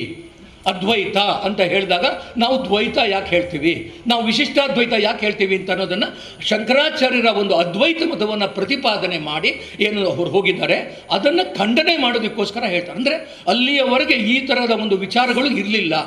ಅದಾದ ಮೇಲೆ ಶಂಕರಾಚಾರ್ಯರು ಏನೊಂದು ಪಂಕ್ತಿ ಹಾಕ್ಕೊಟ್ರು, ಮಠಗಳ ಒಂದು ಏನೊಂದು ಪದ್ಧತಿಯನ್ನು ಹುಟ್ಟು ಹಾಕಿದರು. ಆ ಒಂದು ಸಂದರ್ಭದಲ್ಲಿ ಅವರಿಗೆ ಜನ ಏನು ಹೇಳಿದರು ಅಂತಂದರೆ, ಬಹುಶಃ ನಮ್ಮ ನಿರಾಕಾರ ಈ ಒಂದು ಏನು ವಿಚಾರಗಳಿದೆ ಸಾಮಾನ್ಯ ಜನಗಳಿಗೆ ಅರ್ಥವಾಗಬೇಕಾದ್ರೆ ಬಹುಶಃ ಸಾಕಾರ ಸಗುಣ ಬ್ರಹ್ಮನ ಒಂದು ವಿಚಾರಗಳನ್ನು ನಾವು ಇಟ್ಕೊಳ್ಳದೇ ಇದ್ದರೆ ಸಾಮಾನ್ಯ ಜನಗಳಿಗೆ ಅರ್ಥವಾಗಲ್ಲ ಅಂತಂದಾಗ ಸ್ತೋತ್ರಗಳ ಮೂಲಕ ಅತ್ಯಂತ ಒಂದು ಏನೊಂದು ಅದ್ಭುತವಾದ ಕಾವ್ಯವನ್ನು ಅವರು ನಿರ್ಮಾಣ ಮಾಡಿದ್ದಾರೆ ಅಂತ ಸ್ತೋತ್ರಗಳನ್ನು ನಮಗೆ ತಂದು ಕೊಟ್ಟಿದ್ದಾರೆ. ಅಂದರೆ ನೀವು ಆ ಶ್ಲೋಕಗಳನ್ನು ಓದ್ತಾ ಇದ್ದರೆ ನಿಮ್ಮಲ್ಲಿ ಆ ಭಕ್ತಿ ಅಂತ ಅನ್ನೋದು ತನ್ನಷ್ಟಕ್ಕೆ ತಾನೇ ಜಾಗೃತವಾಗ್ತಕ್ಕಂಥ ಒಂದು ಸ್ಥಿತಿಯನ್ನು ಆ ಒಂದು ನೀವು ಪಡಿತೀರಿ. ಆ ಒಂದು ಸ್ತೋತ್ರಗಳನ್ನ ಓದಿದಾಗ ಕೇಳಿದಾಗ ಅದು ಅದ್ಭುತವಾದಂಥ ಒಂದು ಸ್ತೋತ್ರಗಳ ಒಂದು 75-80 ಸ್ತೋತ್ರಗಳು ಸಂಸ್ಕೃತದಲ್ಲಿ ಏನಿದೆ ಅವುಗಳನ್ನು ನೀವು ಓದಿದಾಗ ಅದ್ವೈತ ತತ್ವವೂ ಅದರಲ್ಲಿದೆ. ಅದ್ವೈತ ತತ್ವದ ಜೊತೆಗೆ ಈ ಒಂದು ಸಗುಣ ಸಾಕಾರ ಬ್ರಹ್ಮನಿಗೆ ಯಾವ ತರಹ ನೀವು ಪೂಜೆ ಮಾಡ್ತಾರ, ಪ್ರಾರ್ಥನೆ ಮಾಡ್ತಾ ನೀವು ನಿರಾಕಾರದ ಕಡೆಗೆ ಹೋಗಬಹುದು ಅಂತ ಅನ್ನೋದನ್ನು ತೋರಿಸ್ಕೊಟ್ರು. ಅದನ್ನು ಸಹ ಒಂದು ದೊಡ್ಡದೊಂದು ಒಂದು ಒಂದು ಸಾಮಾನ್ಯ ಜನಗಳಿಗೆ ಅನುಕೂಲ ಆಗೋ ಹಾಗೆ, ಸಾಮಾನ್ಯ ಜನಗಳು ಆ ಒಂದು ಅದ್ವೈತ ತತ್ವದ ಕಡೆಗೆ ಒಲಿಯೋ ಹಾಗೆ ಅದನ್ನು ಮಾಡೋದಕ್ಕೆ ಈ ಸ್ತೋತ್ರಗಳ ಒಂದು ಪರಂಪರೆ, ಈ ಒಂದು ಸ್ತೋತ್ರಗಳ ಒಂದು ಏನೊಂದು ಗೀತೆಗಳು ಒಳ್ಳೊಳ್ಳೆಯ ಇದು ಬೇರೆ ಬೇರೆ. ಈಗ ಉದಾಹರಣೆಗೆ ಅನ್ನಪೂರ್ಣೆಯ ಮೇಲೆ ನಿತ್ಯಾನಂದಕರಿ, ವರಾಭಯಕರಿ, ಸೌಂದರ್ಯ ರತ್ನಾಕರಿ ಅಂತ ಹೇಳಿದಾಗಲೂ ಅಥವಾ ಆತ್ಮಾತ್ವಂ ಗಿರಿಜಾಮತಿ ಪರಿಜನ ಪ್ರಾಣ ಶರೀರಂ. ಆತ್ಮಾತ್ವಂ ಅಂತ ಹೇಳಿದಾಗಲೂ ನಾವು ಅದನ್ನು ಅರ್ಥ ಮಾಡ್ಕೊಂಡ್ಬಿಟ್ರೆ ಬಹುಶಃ ಆ ಶ್ಲೋಕಗಳು ನಮ್ಮನ್ನು ಅದ್ವೈತದ ತತ್ವದ ಕಡೆಗೆ ತನ್ನಷ್ಟಕ್ಕೆ ತಾನೇ ಹೇಳ್ಕೊಂಡು ಹೋಗ್ತವೆ. ನಾನು ಮಾತಾಡ್ತಾ ಇರ್ತಕ್ಕಂಥ ಪ್ರತಿಯೊಂದು ಏನೊಂದು ಮಾತುಗಳಿದೆ, ನಾನು ಏನೊಂದು ಬೀದಿಗಳಲ್ಲಿ ತಿರುಗ್ತಾ ಇದ್ದೀನಿ, ಅದು ನಿನಗೆ ಬರ್ತಾ ಇರ್ತಕ್ಕಂಥ ಪ್ರದಕ್ಷಿಣೆ ಅಂತ ಹೇಳ್ತಾರೆ. ನಾನು ಏನೇನು ಮಾತಾಡ್ತಾ ಇರೋದಿದ್ರು ಅದು ನಿನಗೆ ಮಾಡ್ತಾ ಇರ್ತಕ್ಕಂಥ ಸ್ತೋತ್ರ ಅಂತ ಹೇಳಿದರು. ನಾನು ಇದನ್ನು ಈ ತರಹದ ಒಂದು ಕಲ್ಪನೆಯನ್ನು ಕೊಟ್ಟಿರ್ತಕ್ಕಂಥದ್ದು ಶಂಕರಾಚಾರ್ಯರ ಒಂದು ಅದ್ಭುತವಾದಂಥ ಆ ಒಂದು ಕಾವ್ಯ ಶೈಲಿ ಇವತ್ತಿನ ದಿವಸದವರೆಗೂ ನಮ್ಮಲ್ಲಿ, ನಮ್ಮ ಮನಸ್ಸಿನಲ್ಲಿ ಆ ಭಕ್ತಿಯನ್ನು ಜಾಗೃತಗೊಳಿಸುತ್ತೆ. ಅಂತಹ ಒಬ್ಬ ತತ್ವಜ್ಞಾನಿ ಇಲ್ಲಿಯವರೆಗೆ ಇಡೀ ಪ್ರಪಂಚದಲ್ಲಿ ಪ್ಲೇಟೋ ಆಗಲಿ ಇನ್ಯಾರೇ ಆಗಲಿ ದೊಡ್ಡ ವ್ಯಕ್ತಿ ತತ್ವಜ್ಞಾನಿ ಅಂತ ಯಾರಾದರೂ ಹೇಳೋದಾದರೆ ಅವರುಗಳು ಈ ಶಂಕರಾಚಾರ್ಯರು ಅನುಭವಿಸಿರ್ತಕ್ಕಂಥ ಒಂದು ಏನೊಂದು ಪರಿಸ್ಥಿತಿ ಇತ್ತು ಅದನ್ನು ಅವರು ನೋಡಲಿಲ್ಲ. ಯಾಕೆ? ಅವರಿಗೆ ಪ್ಲೇಟೋ ಬರೀ ತತ್ವಶಾಸ್ತ್ರಜ್ಞರಾಗಿ ಉಳ್ಕೊಂಡ್ರು. ಅಥವಾ ಇಲ್ಲಿ ನೋಡಿ ನಮ್ಮ ಶಂಕರಾಚಾರ್ಯರು ತತ್ವಶಾಸ್ತ್ರಜ್ಞರು ಅಲ್ಲದೇ ಒಬ್ಬ ಮ್ಯಾನೇಜ್ಮೆಂಟ್ ಎಕ್ಸ್ಪರ್ಟ್ ಆಗಿ ನಿಂತ್ಕೊಂಡು ಆ ಒಂದು ಮಠಗಳ ಒಂದು ಸ್ಥಾಪನೆ ಮಾಡಿ ಇಲ್ಲಿರ್ತಕ್ಕಂಥ ಪ್ರತಿಯೊಂದು ಮತದಲ್ಲಿರ್ತಕ್ಕಂಥ ಏನೇನು ದುಷ್ಟ ವಿಚಾರಗಳಿದ್ದು ಅವುಗಳನ್ನೆಲ್ಲ ನಿರ್ಮೂಲ ಮಾಡಿದರು. ಕಾಪಾಲಿಕರು ಶಂಕರಾಚಾರ್ಯರ ತಲೆಯನ್ನೇ ಕತ್ತರಿಸಬೇಕು ಅಂತ ಹೇಳಿ ಹೊರಟವರು ಶ್ರೀಶೈಲದಲ್ಲಿ. ಅದನ್ನೆಲ್ಲ ಆ ಥರದ ಒಂದು ದುಷ್ಟ ಪದ್ಧತಿಗಳು, ಆ ದುರಾಚಾರಗಳನ್ನೆಲ್ಲ ನಿರ್ಮೂಲ ಮಾಡ್ತಾ ಶಂಕರಾಚಾರ್ಯರು ಏನೊಂದು ಸ್ಥಾಪನೆಯನ್ನು, ಹಿಂದೂ ಧರ್ಮದ ಸ್ಥಾಪನೆಯನ್ನು ಮಾಡಿದರು. ಅದು ಬಹುಶಃ ಇಡೀ ಪ್ರಪಂಚದಲ್ಲಿ ಇಂತಹ ತತ್ವಶಾಸ್ತ್ರಜ್ಞ ಬೇರೊಬ್ಬರು ಬರಲಿಲ್ಲ. ಇಂತಹ ಒಬ್ಬ ಅದ್ಭುತವಾದಂಥ ತತ್ವಶಾಸ್ತ್ರಜ್ಞ ಇಡೀ ಪ್ರಪಂಚದಲ್ಲಿ ಇರೋದಾದರೆ ಶಂಕರಾಚಾರ್ಯರ ಎತ್ತರಕ್ಕೆ ಇನ್ಯಾರೂ ಸದ್ಯಕ್ಕೆ ಬರೋದಕ್ಕೆ ಸಾಧ್ಯವೇ ಇಲ್ಲ ಅಂತ ಹೇಳಿ ಈ ಯುರೋಪಿಯನ್ ತತ್ವಶಾಸ್ತ್ರಜ್ಞರುಗಳು ಹೇಳ್ತಾರೆ. ಅಷ್ಟು ಅದ್ಭುತವಾದಂಥ ಒಬ್ಬ ಶಂಕರಾಚಾರ್ಯರು ನಮ್ಮ ದೇಶದ ಹಿಂದೂ ಮತದಲ್ಲಿ ಏನೊಂದು ನಮಗೊಂದು ಆಚಾರ ವಿಚಾರಗಳನ್ನ ಹೇಳಿಕೊಟ್ರು. ಅವರಿಗೆ, ಗುರುಗಳಿಗೆ ನಾನು ಮೊದಲಾಗಿ ನಮಸ್ಕಾರ ಮಾಡ್ತೀನಿ. ಇವತ್ತಿನ ದಿವಸ ನಾವು ಏನೊಂದು ವಿಜಯದಶಮಿ ಅಂತ ಹೇಳಿ 9 ಶಕ್ತಿಗಳ ಏನೊಂದು ನಾವು 9 ದಿವಸಗಳಿಂದ ಏನೊಂದು ಅದ್ಭುತವಾಗಿ ಇಲ್ಲಿ ಪೂಜೆಯನ್ನು ಮಾಡಿಕೊಡ್ತಾ ಇಷ್ಟೆಲ್ಲ ಜನಗಳನ್ನ ಸೇರಿಸ್ಕೊತಾ 40-45 ಬೇರೆ ಬೇರೆ ಪಂಗಡಗಳನ್ನು ಇಲ್ಲಿ ಒಟ್ಟು ಮಾಡಿ ಒಂದು ಏನೊಂದು ಸೂರಿನ ಅಡಿನಲ್ಲಿ ಇಲ್ಲಿ ಕರ್ಕೊಂಡು ಬಂದು ಕೂರಿಸಿ ಅವರುಗಳಿಗೆಲ್ಲ ಈ ಒಂದು ವಿಚಾರಗಳನ್ನ ಹೇಳ್ತಾ ಇದ್ದಾರಲ್ಲ, ಇದು ಒಂದು ಅದ್ಭುತವಾದಂಥ ಒಂದು ಹಿಂದೂ ಧರ್ಮದಲ್ಲಿ ಏನೊಂದು ನಾವು ಮಾಡಬೇಕಾಗಿರ್ತಕ್ಕಂಥ ನಿಜವಾದ ಕೆಲಸ ಇದು. ಈ ಕೆಲಸ ಇಲ್ಲಿ ಆಗ್ತಾ ಇಲ್ಲ. ನಾವು ಬೇರೆ ಬೇರೆ ಏನು ನಮ್ಮ ಪಂಗಡನೇ ಮೇಲು, ನಾವೇ ಮೇಲು, ನಮ್ಮದೇ ಒಂದು ಗುಂಪು, ನಮ್ಮದೇ ಒಂದು ಜಾತಿ, ನಮ್ಮದೇ ಒಬ್ಬರು ಜಗದ್ಗುರುಗಳು ಅಂತ ಏನು ನಾವು ಹೇಳ್ಕೊತಾ ಹೋಗ್ತಾ ಇದ್ದೀವಿ. ಆ ಸಂದರ್ಭದಲ್ಲಿ ಈ ತರಹದ ಒಂದು ಕಾಮನ್ ಪ್ಲಾಟ್ಫಾರ್ಮ್ ಏನಿದೆ ಇದು ನಿಜವಾಗಿಯೂ ಆಗಬೇಕಾಗಿರ್ತಕ್ಕಂಥ ಕೆಲಸ. ಆ ಒಂದು ಕೆಲಸಗಳು ನವರಾತ್ರಿಯ ಮೂಲಕ ಇಲ್ಲಿ ಒಂದು ಏನೊಂದು ಸೂರ್ಯನ ಅಡಿನಲ್ಲಿ ಬರೋ ಹಾಗೆ ಮಾಡಿ ಈ ಕೆಲಸಗಳನ್ನು ಈ ಒಂದು ಸಮಿತಿಯ ಮೂಲಕ ಏನು ಕೆಲಸ ಮಾಡ್ತಾ ಇದ್ದಾರೆ. ಬಹುಶಃ ರವಿ ಉಳಿದೊಟ್ಟವರು, ನಮ್ಮ ಮಸೂದನ ಆಯರವರು, ಇವರೆಲ್ಲ ಏನು ಕೆಲಸ ಮಾಡ್ತಾ ಇದ್ದಾರೆ ಬಹುಶಃ ಸಮಾಜ ಮೆಚ್ಚುವಂಥ ಕೆಲಸ. ಇದು ಸಮಾಜಕ್ಕೆ ಮಾಡಬೇಕಾಗಿರೋ ಕೆಲಸ. ಉಳಿದಿರ್ತಕ್ಕಂಥ ಕೆಲಸಗಳೆಲ್ಲ ಸುಮ್ಮನೆ ಸ್ವಾಮಿ. ಅವರೇನೋ ಒಂದು ಅಲ್ಲಿ ಬ್ರಹ್ಮಕಲಶ ಮಾಡಿದರು. ಬ್ರಹ್ಮಕಲಶ ಮಾಡಿರ್ತಕ್ಕಂಥ ದೇವಸ್ಥಾನದಲ್ಲಿ ನೆಕ್ಸ್ಟ್ ಡೇ ಪೂಜೆ ಮಾಡೋಕ್ಕಾಗೋದಿಲ್ಲ. ಅಲ್ಲಿ ಮೇಂಟೆನೆನ್ಸಿಗೆ ಎಣ್ಣೆ ಇಲ್ಲ, ಬತ್ತಿ ಇಲ್ಲ, ಹೂವಿಲ್ಲ, ಅಲ್ಲಿಗೆ ಯಾವ ಜನಗಳು ಹೋಗಲ್ಲ. ಬ್ರಹ್ಮಕಲಶದ ದಿವಸ 1000 ಜನ ಹೋಗಿದ್ದರು. ನೆಕ್ಸ್ಟ್ ಡೇ ಯಾರೂ ಇರೋದಿಲ್ಲ ಸ್ವಾಮಿ. ಎಂಥ ದೇವಸ್ಥಾನಗಳನ್ನು ನಾವು ಹುಟ್ಟಾಕ್ತಾ ಇದ್ದೀವಿ. ಯಾತಕ್ಕೋಸ್ಕರ ಹುಟ್ಟಾಕ್ತಾ ಇದ್ದೀವಿ ಗೊತ್ತಿಲ್ಲ. ಆ ದೇವಸ್ಥಾನಗಳಲ್ಲಿ ಭಜನೆ ನಡೆಯೋದಿಲ್ಲ ಅಂತಂದರೆ, ಆ ದೇವಸ್ಥಾನಗಳಲ್ಲಿ ಜನ ಬರೋದಿಲ್ಲ ಅಂತಂದರೆ, ಆ ಜನಗಳಲ್ಲಿ ಅಲ್ಲಿ ನಾವು ದೇವರ ಒಂದು ಏನೊಂದು ಮಂಗಳಾರತಿ ಆಗೋ ಹಾಗೆ ಅಲ್ಲೊಂದು 10 ಜನ ಸೇರ್ಕೊಳ್ಳೋದಿಲ್ಲ ಅಂತಂದರೆ ಬಹುಶಃ ನಾವು ಇನ್ನೂ ಕಲಿಬೇಕಾಗಿರೋದು, ಮಾಡಬೇಕಾಗಿರೋ ಕೆಲಸ ಬಹಳ ಇದೆ ಅಂತ ನನಗನ್ಸುತ್ತೆ. ನಾನು ದೇಶದಾದ್ಯಂತ ಬಹಳ ಕಡೆಗಳಲ್ಲಿ ಕೆಲಸ ಮಾಡಿದ್ದೀನಿ. ಶಿಮ್ಲಾ, ಡೆಲ್ಲಿ, ಅಹಮದಾಬಾದ್, ಅಲಹಾಬಾದ್, ಚೆನ್ನೈ, ಸೇಲಂ ಎಲ್ಲ ಕಡೆಯಿಂದಲೂ ಕೆಲಸ ಮಾಡಿ ಬಂದಿದ್ದೀನಿ. ನಾವು ದೇವಸ್ಥಾನಗಳನ್ನ ಏನು ಕಟ್ಟಿಕೊಡ್ತೀವಿ, ಆ ದೇವಸ್ಥಾನಗಳಲ್ಲಿ ನಾವು ಎಷ್ಟು ಅದರ ಒಟ್ಟಿಗೆ ಸೇರಿಕೊಂಡಿದ್ದೀವಿ, ಆ ವಿಚಾರಗಳಲ್ಲಿ ನಮ್ಮನ್ನು ನಾವು ಬಂಧಿಸ್ಕೊಂಡಿದ್ದೀವಿ, ಅದು ನಮಗೆ ಇಂಪಾರ್ಟೆಂಟೇ ಹೊರತು ಬ್ರಹ್ಮಕಲಶ ಒಂದು 10 ಕೋಟಿ ರೂಪಾಯಿ ಖರ್ಚು ಮಾಡಿ ದೊಡ್ಡ ಬಿಲ್ಡಿಂಗ್ ಕಟ್ಟಿ ಆ ದೇವಸ್ಥಾನದಲ್ಲಿ ಒಬ್ಬರೂ ಬರದೇ ಇದ್ದರೆ ಬಹುಶಃ ಅದು ಒಂದು ದೊಡ್ಡ ತಪ್ಪಾಗತ್ತೆ. ದೇವರಿಗೆ ನಾವು ಮಾಡ್ತಾ ಇರ್ತಕ್ಕಂಥ ಅಪಚಾರ ಆಗುತ್ತೆ. ಸ್ವಾಮಿ 450 ವರ್ಷಗಳಿಂದ ಆ ದೇವಾಲಯ ಕೆಳಗಡೆ ಹೊರಟೋಯ್ತು. ಅದು ಅಲ್ಲೇ ಇದ್ದರೆ ಒಳ್ಳೆಯದು. ಯಾಕೆಂತಂದರೆ ಬಂದ ಮೇಲೂ ಯಾರೂ ಹೋಗೋದಿಲ್ಲ ಸ್ವಾಮಿ ಅಲ್ಲಿ. ಹಾಗಾಗಬಾರ್ದು. ಅದು ಮುಂದೆ ಏನು ದೇವಸ್ಥಾನಗಳು ನಡ್ಕೊಂಡು ಹೋಗಬೇಕು ಅಂತಕ್ಕಂಥ ಭಾವನೆಗಳನ್ನು ನೀವು ಇಟ್ಕೊಳ್ಳೋದಾದರೆ ಅದನ್ನು ನಡ್ಸ್ಕೊಂಡು ಹೋಗೋದಕ್ಕೆ ಒಂದು 10 ಲಕ್ಷ ರೂಪಾಯಿ ಡಿಪಾಸಿಟ್ ಇಡಿ. ಆ 10 ಲಕ್ಷ ರೂಪಾಯಿದು ಇಂಟ್ರೆಸ್ಟನ್ನು ನೀವು ದೇವಸ್ಥಾನಕ್ಕೆ ಅಲ್ಲಿ ಪೂಜೆ ಕೈಂಕರ್ಯಗಳು ನಡೆಯೋದಕ್ಕೆ ಏರ್ಪಾಡು ಮಾಡೋದಾದರೆ ಆ ಬ್ರಹ್ಮಕಲಶ ಅದು ನಿಜವಾಗಿಯೂ ನೀವು ಮಾಡಿರ್ತಕ್ಕಂಥ ಒಂದು ದೇವರಿಗೆ ಮಾಡಿರ್ತಕ್ಕಂಥ ನಿಜವಾದಂಥ ಒಂದು ನೀವು ಒಬ್ಬ ವ್ಯಕ್ತಿಯಾಗಿ, ಒಬ್ಬ ಮನುಷ್ಯನಾಗಿ ಹುಟ್ಟಿದ್ದಕ್ಕೆ ಮಾಡಬೇಕಾಗಿರ್ತಕ್ಕಂಥ ಕೆಲಸ ಅಂತ ಹೇಳಿ ನನಗೆ ಈ ಒಂದು ಧಾರ್ಮಿಕ ಒಂದು ಕಾರ್ಯಕ್ರಮದಲ್ಲಿ ನಾನು ಧಾರ್ಮಿಕ ಸಮಾರಂಭಗಳಲ್ಲಿ ಮಾತಾಡುವಷ್ಟು ನನ್ನ ಅನುಭವಗಳನ್ನು ನಾನು ಏನು ಕಂಡುಕೊಂಡಿದ್ದೀನಿ, ಏನು ಹೇಳ್ತಾ ಇದ್ದೀನಿ, ಅದನ್ನು ಮಾತ್ರ ನಾನು ಧಾರ್ಮಿಕ ಅಂತ ಹೇಳಿ ಅಂದ್ಕೊಳ್ತೀನಿ ಹೊರತು ಇವುಗಳು ಯಾವುದು ಉಳಿದಿರ್ತಕ್ಕಂಥದ್ದು ಯಾವುದೂ ಅದಕ್ಕೆ ಮೀನಿಂಗೇ ಇಲ್ಲ, ಅರ್ಥವೇ ಇಲ್ಲ. ಆ ನನ್ನ ಅನುಭವಗಳಲ್ಲಿ ನಾನು ಕಂಡಿರ್ತಕ್ಕಂಥ ವಿಚಾರ ಜೀವನದಲ್ಲಿ ನಾವು ಏನು ಮಾಡಬೇಕು ಅಂತ ಅನ್ನೋದನ್ನು ದೇವರು ನಿರ್ಧರಿಸ್ತಾನೆ, ಹೌದು. ಆದರೆ ನಾವು ಏನು ಮಾಡ್ತೇವೆ ಸರಿಯಾದ ಒಂದು ಪ್ಲ್ಯಾನಿಂಗೇ ಮಾಡ್ತಾ ಇದ್ದರೆ ನಾವು ಮುಂದೆ ಯಾವ ಥರ ನಡ್ಕೊಂಡು ಹೋಗಬೇಕು ಅಂತ ಹೇಳಿ ನಾವು ಮೇಲ್ಪಂಕ್ತಿ ಹಾಕ್ಕೊಡದೇ ಇದ್ದರೆ ಬಹುಶಃ ಆ ದೇವಸ್ಥಾನಗಳು ಹುಟ್ಟುತ್ತವೆ, ಭೂಗರ್ಭದೊಳಗಡೆ ಹೊರಟೋಗ್ತವೆ. ಇದೊಂದು ಸೈಕಲ್ ಥರ ಆಗ್ತಾ ಹೋಗುತ್ತೆ. ಆಗದೇ ಇರೋ ಹಾಗೆ ನೋಡ್ಕೊಳ್ಬೇಕಾದ್ರೆ ಬಹುಶಃ ಇಲ್ಲಿ ಬೇಕಾದಷ್ಟು ಕೆಲಸ ಮಾಡ್ಬೋದು, ಆದರೆ ಎಷ್ಟು ಕೆಲಸ ಮಾಡೋದಕ್ಕೆ ಇಲ್ಲಿನ ಜನ ಎಷ್ಟು ಜನ ಬರ್ತಾರೆ, ಈ ಊರಿನ ಜನ ಎಷ್ಟು ಜನ ಬರ್ತಾರೆ, ಈ ಜಾಗದ ಎಷ್ಟು ಜನ ಬರ್ತಾರೆ, ಅವರುಗಳನ್ನು ಸೇರಿಸ್ಕೊಂಡು ಕೆಲಸ ಮಾಡೋದಾದರೆ ಮಾತ್ರ ಅದಕ್ಕೆ ಅರ್ಥ. ಇಲ್ಲದೇ ಇದ್ದರೆ ಅದಕ್ಕೆ ಏನು ನಾವು ಎಲ್ಲಿಂದೋ ದೂರದಿಂದೋ ಯಾರೋ ಬಂದು ಕೆಲಸ ಮಾಡಿಕೊಡ್ತಾರೆ ಅಂತ ಅನ್ನೋದನ್ನು ಅಂದ್ಕೊಂಡ್ರೆ ಬಹುಶಃ ತಪ್ಪು ಅಂತ ನನಗನ್ಸುತ್ತೆ. ನಾನು ಈ ಸಂದರ್ಭದಲ್ಲಿ ಇನ್ನೇನನ್ನು ಹೇಳೋದಕ್ಕೆ ಇಷ್ಟಪಡೋದಿಲ್ಲ. ಯಾಕೆಂತಂದರೆ ಇದು ಧಾರ್ಮಿಕ ಕಾರ್ಯಕ್ರಮಗಳು. ಈ ಧಾರ್ಮಿಕ ಕಾರ್ಯಕ್ರಮಗಳಲ್ಲಿ ಎಷ್ಟೆಲ್ಲ ನೀವು ಕಷ್ಟಪಟ್ಟು ಈ ದೇವರ ಮುಂದೆ ಕೂತ್ಕೊಂಡು ಹೋಮ ಎಲ್ಲ ಮಾಡಿದ್ದೀರಿ. ಆ ದೇವರು ನಿಮಗೆ ಈ ಒಂದು ಶಕ್ತಿಯನ್ನು ಹುಟ್ಟಾಕಲಿ, ನಮ್ಮಲ್ಲಿ ನಮ್ಮನ್ನು ಆದಷ್ಟು ನಮ್ಮನ್ನು ಆ ದೇವರ ಕಡೆಗೆ ಅವಳ ಕಡೆಗೆ ಎಳ್ಕೊಂಡು ಹೋಗೋದಕ್ಕೆ ಏನೊಂದು ತಾಕತ್ತು ನಮಗೆ ಕೊಡಬೇಕು. ನಮ್ಮಲ್ಲಿ ಈ ಥರ ವಿಚಾರಗಳಿದೆ. ಅದರಲ್ಲಿ ಸಪ್ತಶತಿ ಪಾರಾಯಣದಲ್ಲಿ ಬರ್ತಕ್ಕಂತಹ ಎಲ್ಲ ನಾನು ಸಹ ಓದ್ತೀನಿ. ಆ ಮಂತ್ರಗಳನ್ನ ಹೇಳ್ತೀವಿ. ಆ ಮಂತ್ರಗಳನ್ನ ಹೇಳಿದಾಗ ವಿದ್ಯಾ ಸಮಸ್ತ ಸ್ತವದೇವಿ ಭೇದಾಗ ಸ್ತ್ರೀಯ ಸಮಸ್ತ ಸಕಲಾ ಜಗತ್ಸು ತ್ವಯೈಕಯ ಪೂರಿತಮಂಬಯೈ ತತ್ಕಾತೆ ಸ್ತುತಿಸ್ತವ್ಯ ಪರಾಪ್ರೋಕ್ತಿ. ಈ ಪ್ರಪಂಚದಲ್ಲಿರ್ತಕ್ಕಂಥ ಎಲ್ಲ ವಿದ್ಯೆಗಳು ಅವಳನ್ನೇ ಸ್ತೋತ್ರಗೊಯ್ತವೆ. ಇಲ್ಲಿರ್ತಕ್ಕಂಥ ಪ್ರಪಂಚದಲ್ಲಿರ್ತಕ್ಕಂಥ ಎಲ್ಲ ಸ್ತ್ರೀಯರು ಆ ದೇವಿಯ ರೂಪವೇ ಅಂತ ಹೇಳ್ತದೆ ಸಪ್ತಶತಿ ಪಾರಾಯಣದಲ್ಲಿ. ಎಲ್ಲ ರೂಪಗಳು ಆ ದೇವಿಯ ರೂಪವೇ ಅಂತ ಹೇಳಿ ವಿದ್ಯಾ ಸಮಸ್ತ ಸ್ತವದೇವಿ ಭೇದಾಗ ಸ್ತ್ರೀಯ ಸಮಸ್ತ ಸಕಲಾ ಜಗತ್ಸು ತ್ವಯೈಕಯ ಪೂರಿತಂ ಅಂಬಯ ತತ್ಕಾತೆ ಸ್ತುತಿ ಸ್ತವ್ಯ ಪ್ರತಿಯೊಂದು ಸ್ತುತಿ ಸ್ತೋತ್ರ ಏನೇನು ನಾವುಗಳು ಹೇಳ್ತಾ ಇದ್ದೀವಿ ಮಾಡ್ತಾ ಇದ್ದೀವಿ ಅದೆಲ್ಲ ತಾಯಿಗೆ ಸಲ್ತವೆ ಅಂತ ಹೇಳುವಂಥ ಒಂದು ಸಪ್ತಶತಿ ಪಾರಾಯಣವನ್ನು ಸಹ ಇಲ್ಲಿ ಮಾಡಿದ್ದಾರೆ. ಅವರಿಗೆಲ್ಲ ದೇವರು ಒಳ್ಳೇದು ಮಾಡಲಿ ಅಂತ ಹೇಳ್ತಾ ನಾವು ಆ ಭಾವನೆಯನ್ನು ಇಟ್ಕೊಂಡು ಮುಂದಕ್ಕೆ ಹೋದರೆ ಬಹುಶಃ ಸಮಾಜವನ್ನು ಕಟ್ಟೋ ಒಂದು ಕೆಲಸ ನಾವು ಮಾಡಿದ್ವಿ ನಮ್ಮ ಕಾಲದಲ್ಲಿ ಅಂತ ಹೇಳ್ತಾ ನಾನು ನನ್ನ 2 ಮಾತುಗಳಿಗೆ ವಿರಾಮ ಕೊಡ್ತಾ ಇದ್ದೀನಿ. ಆದರೂ ಇಡೀ ವರ್ಷದಲ್ಲಿ 4 ನವರಾತ್ರಿಗಳು ಬರ್ತವಂತೆ. ಅದೆಲ್ಲವೂ ನಮ್ಮ ಒಳಗೆ ಇರುವಂತಹ ಯಾವ ಅಂಧಕಾರ ಇದೆ ಅದನ್ನು ಹೋಗಲಾಡಿಸಲಿಕ್ಕೆ ಒಂದೊಂದು ಅವಕಾಶ ಮಾಡಿಕೊಟ್ಟಿದ್ದಾರೆ ಹಿರಿಯರು ನಮಗೆ. ಆದರೆ ನಾವಿವತ್ತು ಯಾರೂ ಅದರ ವಿಷಯದಲ್ಲಿ ಕೂಲಂಕುಷವಾಗಿ ಯೋಚನೆ ಮಾಡ್ತಾ ಇಲ್ಲ.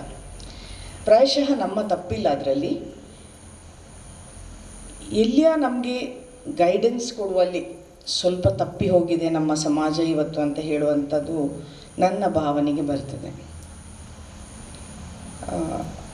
ಯಾಕೆ ಹೇಳಿದರೆ ನಾವಿನ್ನೂ ಸಾವಿರ ವರ್ಷ ಬದುಕಿದ್ರೂ ಸಹ ನಮ್ಮ ಹಿಂದೂ ಸನಾತನ ಧರ್ಮದಲ್ಲಿ ಹೇಳಿದಂತಹ ವಿಚಾರಗಳನ್ನು ಅರಗಿಸಿಕೊಳ್ಳಲಿಕ್ಕೆ ಸಾಧ್ಯ ಇಲ್ಲ. ಅಷ್ಟು ಮಂದಬುದ್ಧಿಗಳಾಗಿ ಬಿಟ್ಟಿದ್ದೇವೆ ನಾವು. ಆಗಲೇ ಈ ಜಾಗದಲ್ಲಿ ಏನು ಮಾಡಬೇಕಂತ ಹೇಳಿ ನೀವೇನೊಂದು ಸಣ್ಣ ಡಿಸ್ಕಷನ್ ಮಾಡ್ತಾಯಿದ್ರಿ. ವಿದ್ಯಾಸಂಸ್ಥೆ ಬರೋದು ಇಲ್ಲಿ ತುಂಬ ಒಳ್ಳೆಯದು. ಇದನ್ನು ನಾನು ಯಾಕೆ ಹೇಳ್ತಾ ಇದ್ದೇನೆ ಅಂತ ಹೇಳಿದರೆ ಭಾರತ ದೇಶದ 130 ಕೋಟಿ ಜನ ನಾವು ಇವಾಗ 80% ನಾವು ಹಿಂದೂಗಳು ಅಂತ ಹೇಳಿಕೊಳ್ತೇವೆ. ನಿನ್ನೆ ಮೊನ್ನೆ ಸಣ್ಣ ಮತಗಳಾಗಿದ್ದವು. 1947ನ ನಂತರ ಅವರು ಎಷ್ಟು ಎಜುಕೇಷನಲ್ ಇನ್ಸ್ಟಿಟ್ಯೂಷನ್ಸ್ ಮಾಡಿದರು, ಯಾವ ರೀತಿಯಲ್ಲಿ, ಮೇ ಬಿ ಇವತ್ತು ಫೆನಾಟಿಸಮ್ ಅಂತ ನಮಗೆ ಕಾಣಬಹುದು ಅದು, ಆದರೆ ಯಾವ ರೀತಿಯಲ್ಲಿ ಅವರ ಮತವನ್ನು ಅವರು ಅಭಿವೃದ್ಧಿ ಮಾಡ್ತಾ ಹೋದರು, ಇದನ್ನು ನಾವು ಅದರಿಂದ ಪಾಠ ಕಲೀಲಿಕ್ಕೆ ಉಂಟು. ಇದನ್ನು ನಾನು ಯಾಕೆ ಹೇಳ್ತೇನೆ ಅಂತ ಹೇಳಿದರೆ ಪರಂಪರೆ ಅಂತ ಈಗ ತಾನೇ ನೀವೆಲ್ಲರೂ ಹೇಳಿದ್ರಿ. ಪರಂಪರೆಯಿಂದ ಬಂದಂತಹ ಪೀಠಗಳು, ಪರಂಪರೆ ಬಂದಂತಹ ಮಠಗಳು, ದೇವಸ್ಥಾನಗಳು ಎಲ್ಲ ನಮಗೆ ರೆಡಿಮೇಡ್ ಇತ್ತು ನಮಗೆ. ಆದರೆ ಅದರ ಉಪಯೋಗವನ್ನು ನಾವು ಮಾಡಲಿಲ್ಲ. ನಮಗೆಲ್ಲ DNA ಅಂತ ಕೇಳಿದ್ದೇವಲ್ಲ, ನಮ್ಮ ಬಾಡಿಯೊಳಗೆ DNA ಇದೆ, ಒಂದು ಸೆಲ್ಸ್ ಇದೆ, ಒಂದು ಮೈಟೊಕಾಂಡ್ರಿಯಾ ಅಂತ ಇದೆ. ಅದರ ಒಳಗೆ ಒಂದು ಎನರ್ಜಿ ಇದೆ ಅಂತ, ಅದು ತಾಯಿಯಿಂದಲೇ ಬರುವುದಂತ ಹೇಳ್ತಾರೆ. ಇಲ್ಲದಿದ್ದರೆ 50% ತಂದೆ 50% ತಾಯಿಯಿಂದ ಬಂದರೆ ಈ ಒಂದು ಎನರ್ಜಿ ಪಾರ್ಟಿಕಲ್ ಅದು ತಾಯಿಯಿಂದಲೇ ಬರುವುದು, ತಾಯಿಯಿಂದ ಮಗಳಿಗೆ, ಮಗಳಿಂದ ಮಗಳಿಗೆ ಹೀಗೆ ಹೋಗ್ತದೆ ಅಂತ ಹೇಳಿದ್ರು. ನನಗೊಂದು ವಿಸ್ಮಯ ಆಯಿತು. ಯಾವುದೇ ಸೆಲ್ ಕೆಲಸ ಮಾಡಬೇಕಾದ್ರೆ ಆ ಎನರ್ಜಿ ಬೇಕಂತೆ. ಅದರ ವಿಷಯದಲ್ಲಿ ಜಾಸ್ತಿ ನನಗೆ ಗೊತ್ತಿರಲಿಲ್ಲ, ಅದೊಂದು ಸಣ್ಣ ಆರ್ಟಿಕಲ್ನಲ್ಲಿ ನಾನು ಓದಿದ್ದು. ಹಾಗಾಗಿ ಒಂದು ಆ ಎನರ್ಜಿ ಅಂತ ಯಾವುದಿದೆ ಸೆಲ್ನ ಒಳಗೆ, ಅದರ ಸೋರ್ಸ್ ಎಲ್ಲ ಅವಳೆ ಅಂತ ಹೇಳುವಂಥದ್ದು ಆಗಲೇ ಹೇಳಿಬಿಟ್ಟಿದ್ದಾರೆ. ಇಷ್ಟೆಲ್ಲ ನಾವು ಸುತ್ತಮುತ್ತದಲ್ಲಿ ನೋಡುವಾಗಲೂ ಎಲ್ಲದಕ್ಕೂ ಒಂದು ವಿಶೇಷವಾಗಿ ಸ್ತ್ರೀ ತತ್ವವನ್ನೇ ನಾವು ಜಾಸ್ತಿ ಆರಾಧಿಸ್ತೇವೆ.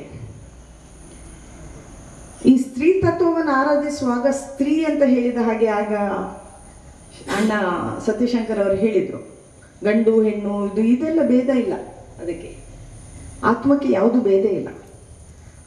ಅದರಲ್ಲಿ ಇರುವಂತಹ ಒಂದು ಶಕ್ತಿ ಅದು ಮಾತೃತ್ವ. ಆ ಮಾತೃತ್ವದ ಮುಂದೆ ಬೇರೆ ಯಾವುದು ನಡೆಯುವುದೇ ಇಲ್ಲ. ಹಾಗಾಗಿ ಈ ಮಾತೃತ್ವದ ತತ್ವವನ್ನು ಯಾವ ತನಕ ನಾವು ನಮ್ಮೊಳಗೆ ಬೆಳೆಸಿಕೊಳ್ಳುವುದಿಲ್ಲವೋ ಅಷ್ಟು ತನಕ ನಮ್ಮ ಧರ್ಮ ಆಗಲಿ, ನಮ್ಮ ಪರಿಸರ ಆಗಲಿ, ನಮ್ಮ ಸಮಾಜಗಳಾಗಲಿ ಇದು ಬೆಳವಣಿಗೆ ಆಗೋದು ತುಂಬ ಕಷ್ಟ ಅಂತ ಹೇಳೋದು ನನ್ನ ಒಂದು ಅನಿಸಿಕೆ. ಯಾಕೆಂದರೆ ನಮ್ಮ ಋಷಿ ಪರಂಪರೆಯಲ್ಲಿ ಆಗಲಿ, ನಮ್ಮ ಅದು ಆದಿಶಂಕರಾಚಾರ್ಯರಾಗಿರ್ಬೋದು ಅಥವಾ ಬೇರೆ ಯಾವುದೇ ಗುರುಗಳಾಗಿರ್ಬೋದು, ಅವರ ಹತ್ರ ಆ ಮಾತೃತ್ವದ ಒಂದು ಗುಣ ಅವರಲ್ಲಿ ಇದ್ದದ ಕಾರಣ ನಮಗಿಂತ ಬರುವಂತಹ ನಂತರದ ಪೀಳಿಗೆಗಳಾಗಲಿ, ನಮ್ಮ ಸುತ್ತಮುತ್ತ ಇರುವಂತಹ ಸಮಾಜ ಆಗಲಿ ಅದು ಬೆಳೆಯಬೇಕು, ಬೆಳಗಬೇಕು ಹೇಳುವಂತಹ ಒಂದು ವಿಶೇಷವಾದಂತಹ ಒಂದು ಅವರಿಗೆ ಕಾಳಜಿ ಇತ್ತು. ಆ ಕಾಳಜಿಯಿಂದ ಉದ್ಭವವಾದಂತಹ ಈ ಚೈತನ್ಯಗಳು. ಎಷ್ಟು ಸಾರಿ ನಾವು ಯೋಚನೆ ಮಾಡ್ತೇವೆ, ಇದು ಶತ್ರು ಸಂಹಾರ ಮಾಡೋದು, ದುಷ್ಟರನ್ನು ದಮನ ಮಾಡೋದು, ಶಿಷ್ಟರನ್ನು ರಕ್ಷಣೆ ಮಾಡೋದು, ಇಂಥದ್ದೆಲ್ಲ ನಾವು ತುಂಬ ಕೇಳ್ತಾ ಇರ್ತೇವೆ. ಆದರೆ ಎಷ್ಟೋ ಸರ್ತಿ ನೋಡುವಾಗ ನಮ್ಮ ಒಳಗೆ ಎಷ್ಟು ದುಶ್ಚಟಗಳು, ಬೇಡದಂತಹ ವಿಚಾರಗಳು ನಮ್ಮಲ್ಲೇ ಇದೆ. ಶಕ್ತಿ ಸಹ ಅಲ್ಲೇ ಇದ್ದಾಳೆ. ಹಾಗಾಗಿ ಈ ಅಸುರರನ್ನು ಪ್ರಪ್ರಥಮವಾಗಿ ನಾವು ನಮ್ಮಲ್ಲಿರುವಂತಹ ಶಕ್ತಿಯನ್ನು ಪ್ರಚೋದನೆ ಮಾಡಿಕೊಂಡು ಆ ದುಷ್ಟ ಯಾವ ಗುಣಗಳಿದೆ ಅದು ನಮ್ಮಿಂದ ಹೋಗಲಾಡಿಸಬೇಕು.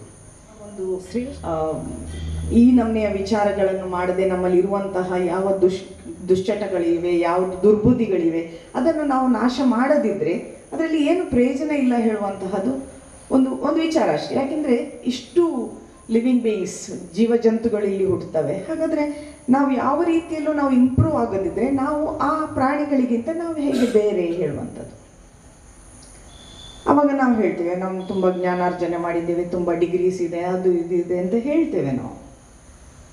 ಆದರೆ ಮಾನವರ ಬಗ್ಗೆ ಆಗಲಿ ಅಥವಾ ಜೀವಜಂತುಗಳ ಬಗ್ಗೆ ಆಗಲಿ, ಮಾನವೀಯತೆ ಆಗಲಿ ಅದು ಇಲ್ಲದಿದ್ದರೆ ನಮ್ಮ ಹತ್ರ ಅದೆಲ್ಲ ಯಾವ ಪ್ರಯೋಜನಕ್ಕೆ? ಮತ್ತು ಕೆಲವಾರು ವಿಚಾರಗಳನ್ನು ನಾನು ಎಲ್ಲ ವೇದಿಕೆಗಳಲ್ಲಿ ವೇದಿಕೆಯನ್ನು ನಾನು ಸ್ವಲ್ಪ ಡೈವರ್ಟ್ ಮಾಡಿಕೊಳ್ತೇನೆ. ಅಮ್ಮ, ದೇವಿ ಇದೆಲ್ಲ ಹೇಳ್ತೇವೆ ಅಷ್ಟೇ, ಮಾತ್ರ ನಾವು ಸಾಕ್ಷಾತ್ಕರಿಸ್ತಾ ಇಲ್ಲ ಅದನ್ನು. ನಾನು ಇದನ್ನು ಈ ವೇದಿಕೆಯನ್ನು ಯೂಸ್ ಮಾಡಿಕೊಳ್ತೇನೆ. ಯಾಕೆಂತ ಹೇಳಿದರೆ ನಮ್ಮ ಇವತ್ತಿನ ಪರಿಸರ, ಪ್ರಕೃತಿಯನ್ನು ನಾವು ಸಾಕ್ಷಾತ್ ತಾಯಿ ಅಂತ ನಂಬಿದಂತಹ ಒಂದು ಜನಾಂಗ. ಆದರೆ ಇವತ್ತು ಯಾವ ಘಟ್ಟಕ್ಕೆ ಬಂದು ಮುಟ್ಟಿದ್ದೇವೆ ಹೇಳುವಂಥದ್ದು ನನ್ನ ಬಹಳ ಕಾಳಜಿಯ ಒಂದು ವಿಷಯ. ಯಾಕೆ ಹೇಳಿದರೆ ಎಲ್ಲಿ ನೋಡಿದರೆ ಸಹ ಆ ಕೊಡುವವಳನ್ನೇ ನಾವು ಎಲ್ಲ ರೀತಿಯಲ್ಲೂ ಛಿದ್ರ ಮಾಡ್ತಾ ಇದ್ದೇವೆ. ಪ್ರತಿಯೊಬ್ಬರು ನಾನೊಬ್ಬಳು ಮಾಡಿದ್ರೆ ಅಂತ ಎಲ್ಲರೂ ಮಾಡ್ತಾರಲ್ಲ, ತಪ್ಪು ನಾನು ಸೊಂದು ಮಾಡಿಬಿಡುವ ಅಂತ ಹೇಳುವ ಹಾಗೆ. ಮಾಧವ್ಯಕ್ಕ ಆಗಲಿ ನಗಾಡ್ತಾ ಇದ್ರು, ನಾನು ಪ್ಲಾಸ್ಟಿಕ್ ಚೀಲ ಆದರೆ ನಾನು ತಗೊಳ್ಳೋದಿಲ್ಲ, ನಾನು ಶಾಲನ್ನು ಹಾಗೆ ತಗೊಂಡು ಹೋಗ್ತೇನೆ ಅಂತ ಹೇಳಿದ್ರು. ಇದು ಒಂದು 20 ವರ್ಷದ ನನ್ನ ಒಂದು ಸಂಕಲ್ಪ. ಪ್ಲಾಸ್ಟಿಕ್ ಬುರ್ಚಿ ತುಂಬೊಂದು ಬಣ್ಣದಾದ ಹಾಕೋಣ, ಯಾರೇನು ಹೇಳ್ತಾರೆ, ನನ್ನ ಇಚ್ಛೆ. ಚೀಲದಲ್ಲಿಯೇ ಹಾಕಬೇಕಂತ ಉಂಟ? ಇಲ್ಲ, ಚೀಲದಲ್ಲಿಯೇ ಹಾಕಬೇಕಾದ್ರೆ ನಾನು ಬಟ್ಟೆ ಚೀಲ ತಗೊಂಡು ಹೋಗ್ತೇನೆ ಹೇಳುವಂತಹ ಒಂದು ವಿಚಾರ. ಇವತ್ತು 20 ವರ್ಷದಲ್ಲಿ ಏನಾದರೂ ಡಿಫ್ರೆನ್ಸ್ ಆಗಿದೆ ಕೇಳಿದರೆ ಇಲ್ಲ. ಆದರೆ ನನಗೆ ಸಮಾಧಾನ ಉಂಟು. ಯಾಕೆ ಹೇಳಿದರೆ ಆದಷ್ಟು ನಾನು ಭೂಮಿಗೆ ಪ್ಲಾಸ್ಟಿಕ್ ಹಾಕೋದಿಲ್ಲ. ಸಿಂಗಲ್ ಯೂಸ್ ಪ್ಲಾಸ್ಟಿಕ್ಸು ಈಗ ಮೊನ್ನೆ ಬರ್ತಾ ಇದೆ, ಸಿಂಗಲ್ ಯೂಸ್ ಪ್ಲಾಸ್ಟಿಕ್ಸನ್ನು ನಾವು ಅವಾಯ್ಡ್ ಮಾಡಬೇಕಂತ ಹೇಳಿ. 63 ವರ್ಷ ಆಯಿತು ಪ್ಲಾಸ್ಟಿಕ್ಕನ್ನು ಹುಡುಕಿ ಡಿಸ್ಕವರ್ ಮಾಡಿ. 63 ವರ್ಷಗಳಿಂದ ಹಿಂದೆ ಮಾಡಿದಂತಹ ಪ್ಲಾಸ್ಟಿಕ್ ಇವತ್ತು ಸಾಕ್ಷಾತ್ ನಮ್ಮ ಭೂಮಿಯಲ್ಲಿ ಇದೆ. ಹಾಗೆಂತ ಹೇಳಿ ಪ್ಲಾಸ್ಟಿಕ್ ಬಳಕೆ ಬೇಡ ಅಂತ ಹೇಳೋದಿಲ್ಲ ನಾನು. ಹೆಲ್ತ್ ಇಂಡಸ್ಟ್ರಿಯಲ್ಲಿ ಪ್ಲಾಸ್ಟಿಕ್ ತುಂಬ ಉಪಕಾರಿಯಾಗಿದೆ. ಅದು ಶ್ವಾಸ ತೆಗೆಯುವ ವೆಂಟಿಲೇಟರ್ಸ್ಗೆ ಆಗಿರ್ಬೋದು, ಇನ್ನೊಂದಕ್ಕೆ ಬೇಕು, ಪ್ಲಾಸ್ಟಿಕ್ ಬೇಕು.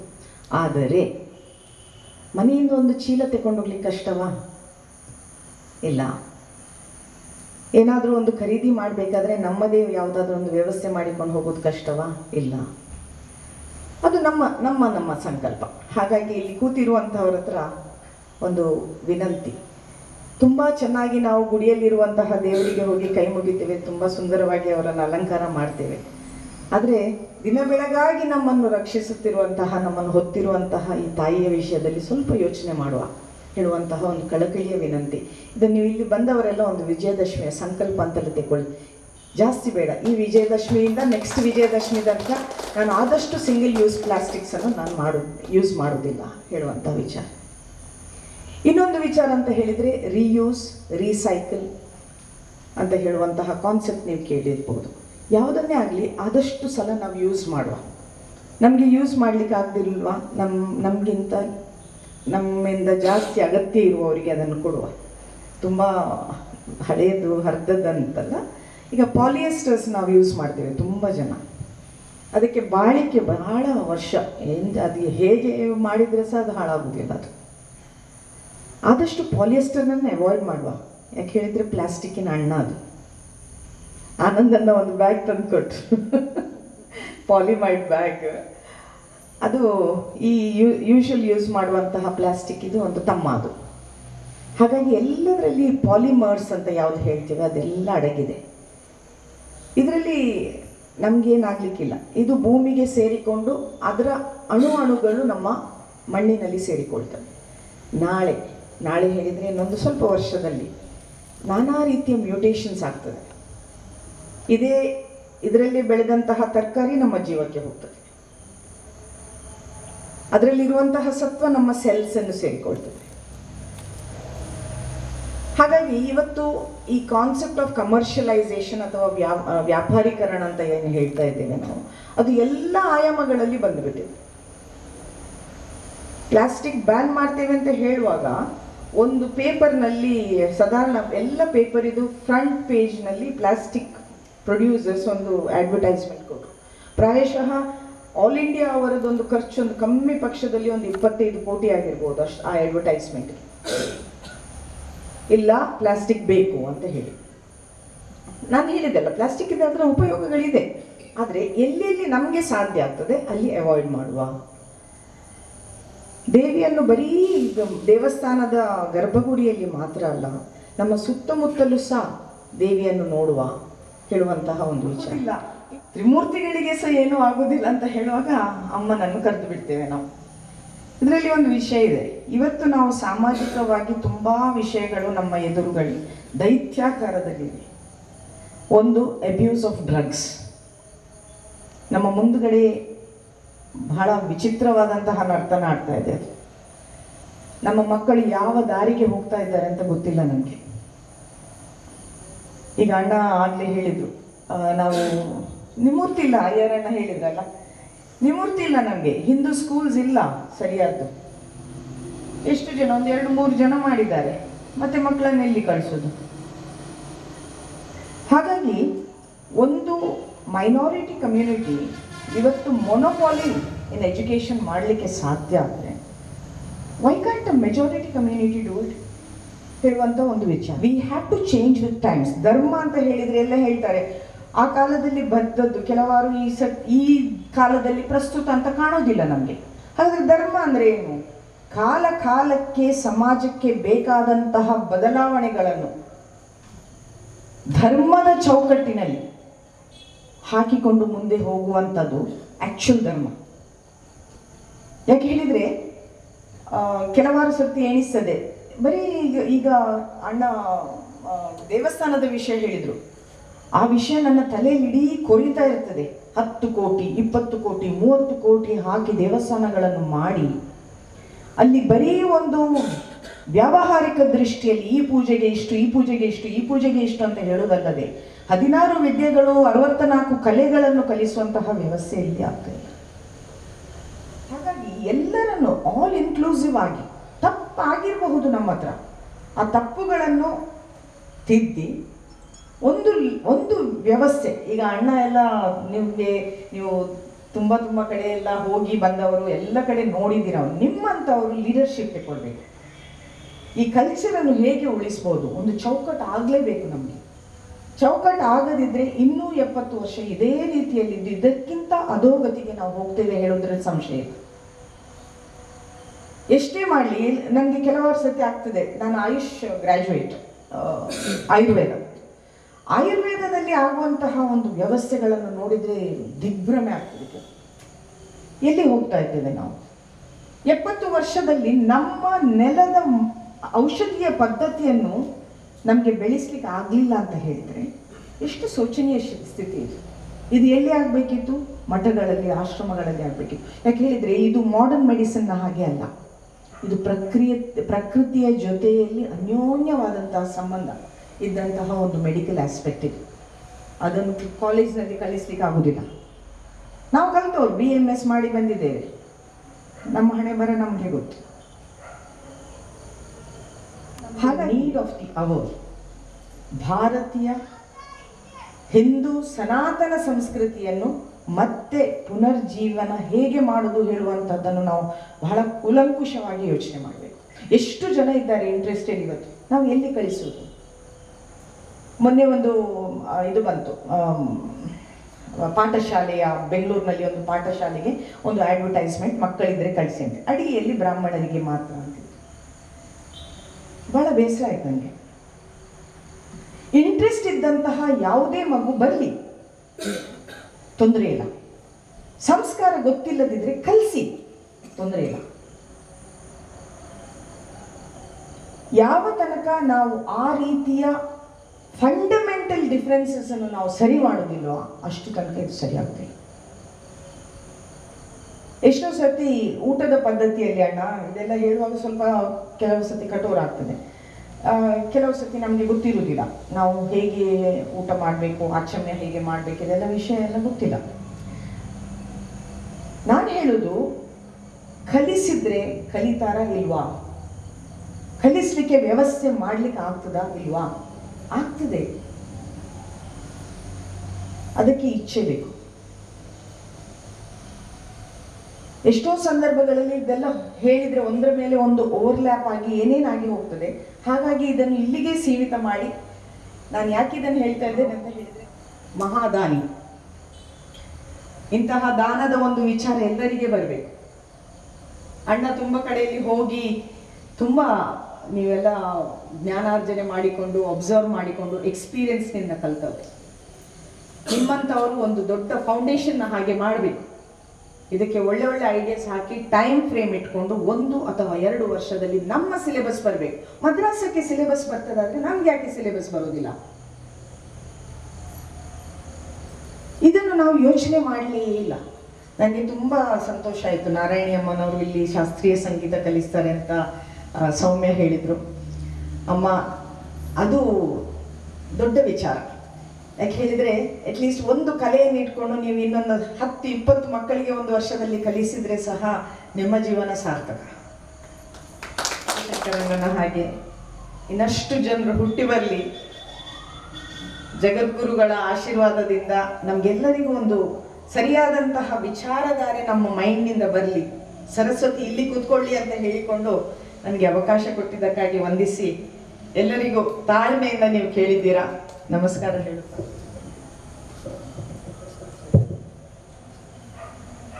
ಡಾಕ್ಟರ್ ಆಶಾ ಜ್ಯೋತಿ ರೈ ಇವರಿಗೆ ನಮ್ಮೆಲ್ಲರ ಪರವಾಗಿ ತುಂಬ ಹೃದಯದ ವಂದನೆ. ಕ್ಷೇತ್ರದಲ್ಲಿ ಜರುಗಿದ ಶರನ್ನವರಾತ್ರಿ ಮಹೋತ್ಸವದ ಅರ್ಪಣೆಯೊಂದಿಗೆ ಮುಕ್ತಾಯದ ಚುಕ್ಕಿಯನ್ನು ನೀಡಬೇಕಾಗಿ ಸಮಿತಿಯ ಪ್ರಧಾನ ಕಾರ್ಯದರ್ಶಿ ಶ್ರೀ ಸೀತಾರಾಮ್ ಕೊಪ್ಪಲ್.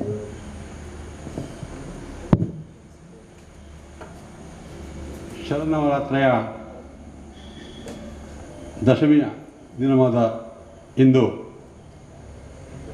ನಾವು ಶ್ರೀ ಶೃಂಗೇರಿ ಜಗದ್ಗುರು ಶ್ರೀ ಜಗದ್ಗುರು ಶ್ರೀ ಶಂಕರಾಚಾರ್ಯ ಮಹಾಸಂಸ್ಥಾನಂ ದಕ್ಷಿಣಾಯ ಶ್ರೀ ಶಾರದಾ ಪೀಠಂ ಶೃಂಗೇರಿ ಕೋಟೆಕಾರು ಶಾಖೆ ಇಲ್ಲಿ ಹಮ್ಮಿಕೊಂಡಂತಹ ಧಾರ್ಮಿಕ ಕಾರ್ಯಕ್ರಮದಲ್ಲಿ ಭಾಗವಹಿಸಿ ನಮ್ಮ ಆಚಾರ ವಿಚಾರಗಳನ್ನು ಮತ್ತು ಸಂಸ್ಕೃತಿಯನ್ನು ಉಳಿಸುವ ಬಗ್ಗೆ ಸುದೀರ್ಘವಾಗಿ ಮಾತನಾಡಿದಂತಹ ಮತ್ತು ಈ ಒಂದು ಕಾರ್ಯಕ್ರಮದ ಅಧ್ಯಕ್ಷ ಸ್ಥಾನವನ್ನು ವಹಿಸಿಕೊಂಡಂತಹ ಡಾಕ್ಟರ್ ಆಶಾ ಜ್ಯೋತಿ ರೈ ಅಧ್ಯಕ್ಷರು ಆಸರೆ ಚಾರಿಟೇಬಲ್ ಟ್ರಸ್ಟ್ ಮಂಗಳೂರು ಇವರಿಗೆ ನಮ್ಮ ಮಠದ ಪರವಾಗಿ ಮತ್ತು ಸಮಿತಿಯ ಪರವಾಗಿ ಧನ್ಯವಾದಗಳು. ಐದಿನ ಚಂದ ಬಾನಿಗೆ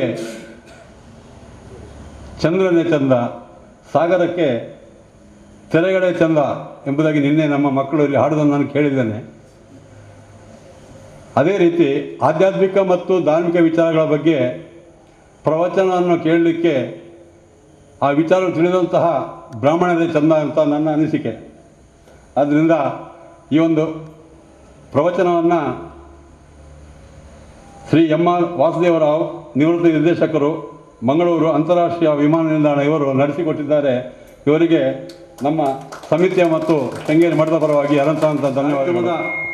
ಪ್ರಮುಖ ರೂವಾರಿ ನಮ್ಮ ಶ್ರೀ ಶೃಂಗೇರಿ ಮಠದ ಧರ್ಮಾಧಿಕಾರಿಗಳಾದ ಸತ್ಶಂಕರ ಬೊಳ್ಳವರವರು, ಇವರಿಗೆ ಕೂಡ ನಮ್ಮ ಮಠದ ಪರವಾಗಿ ಮತ್ತು ನಮ್ಮ ಸಮಿತಿಯ ಪರವಾಗಿ ಧನ್ಯವಾದಗಳು. ಆಯುಕ್ತರಾಗಿ ಆಗಮಿಸಿದಂತಹ ಶ್ರೀ ಅನಾರು ಕೃಷ್ಣ ಶರ್ಮಾ, ಶ್ರೀ ಅನಾರು ಕೃಷ್ಣ ಶರ್ಮ ಅಧ್ಯಕ್ಷರು ಶ್ರೀ ಸುಬ್ರಹ್ಮಣ್ಯ ಸ್ಥಾನಿಕ ಬ್ರಾಹ್ಮಣ ಸಂಘ ಬಂಟ್ವಾಳ, ಶ್ರೀ ಕುಮಾರಸ್ವಾಮಿ ಅಧ್ಯಕ್ಷರು ಗೊಲ್ಲ ಸಮಾಜ ಸೇವಾ ಸಂಘ ರಿಜಿಸ್ಟರ್ ಮಂಗಳೂರು ಮತ್ತು ಆನಂದ ಮೆಂಡನ್ ಅಧ್ಯಕ್ಷರು ಉಳಿಯತ್ತಾಯ ಸೇವಾ ಸಮಿತಿ ಉಳಿಯ, ಇವರಿಗೆ ಕೂಡ ನಮ್ಮ ಮಠದ ಪರವಾಗಿ ಮತ್ತು ಸಮಿತಿಯ ಪರವಾಗಿ ಧನ್ಯವಾದ.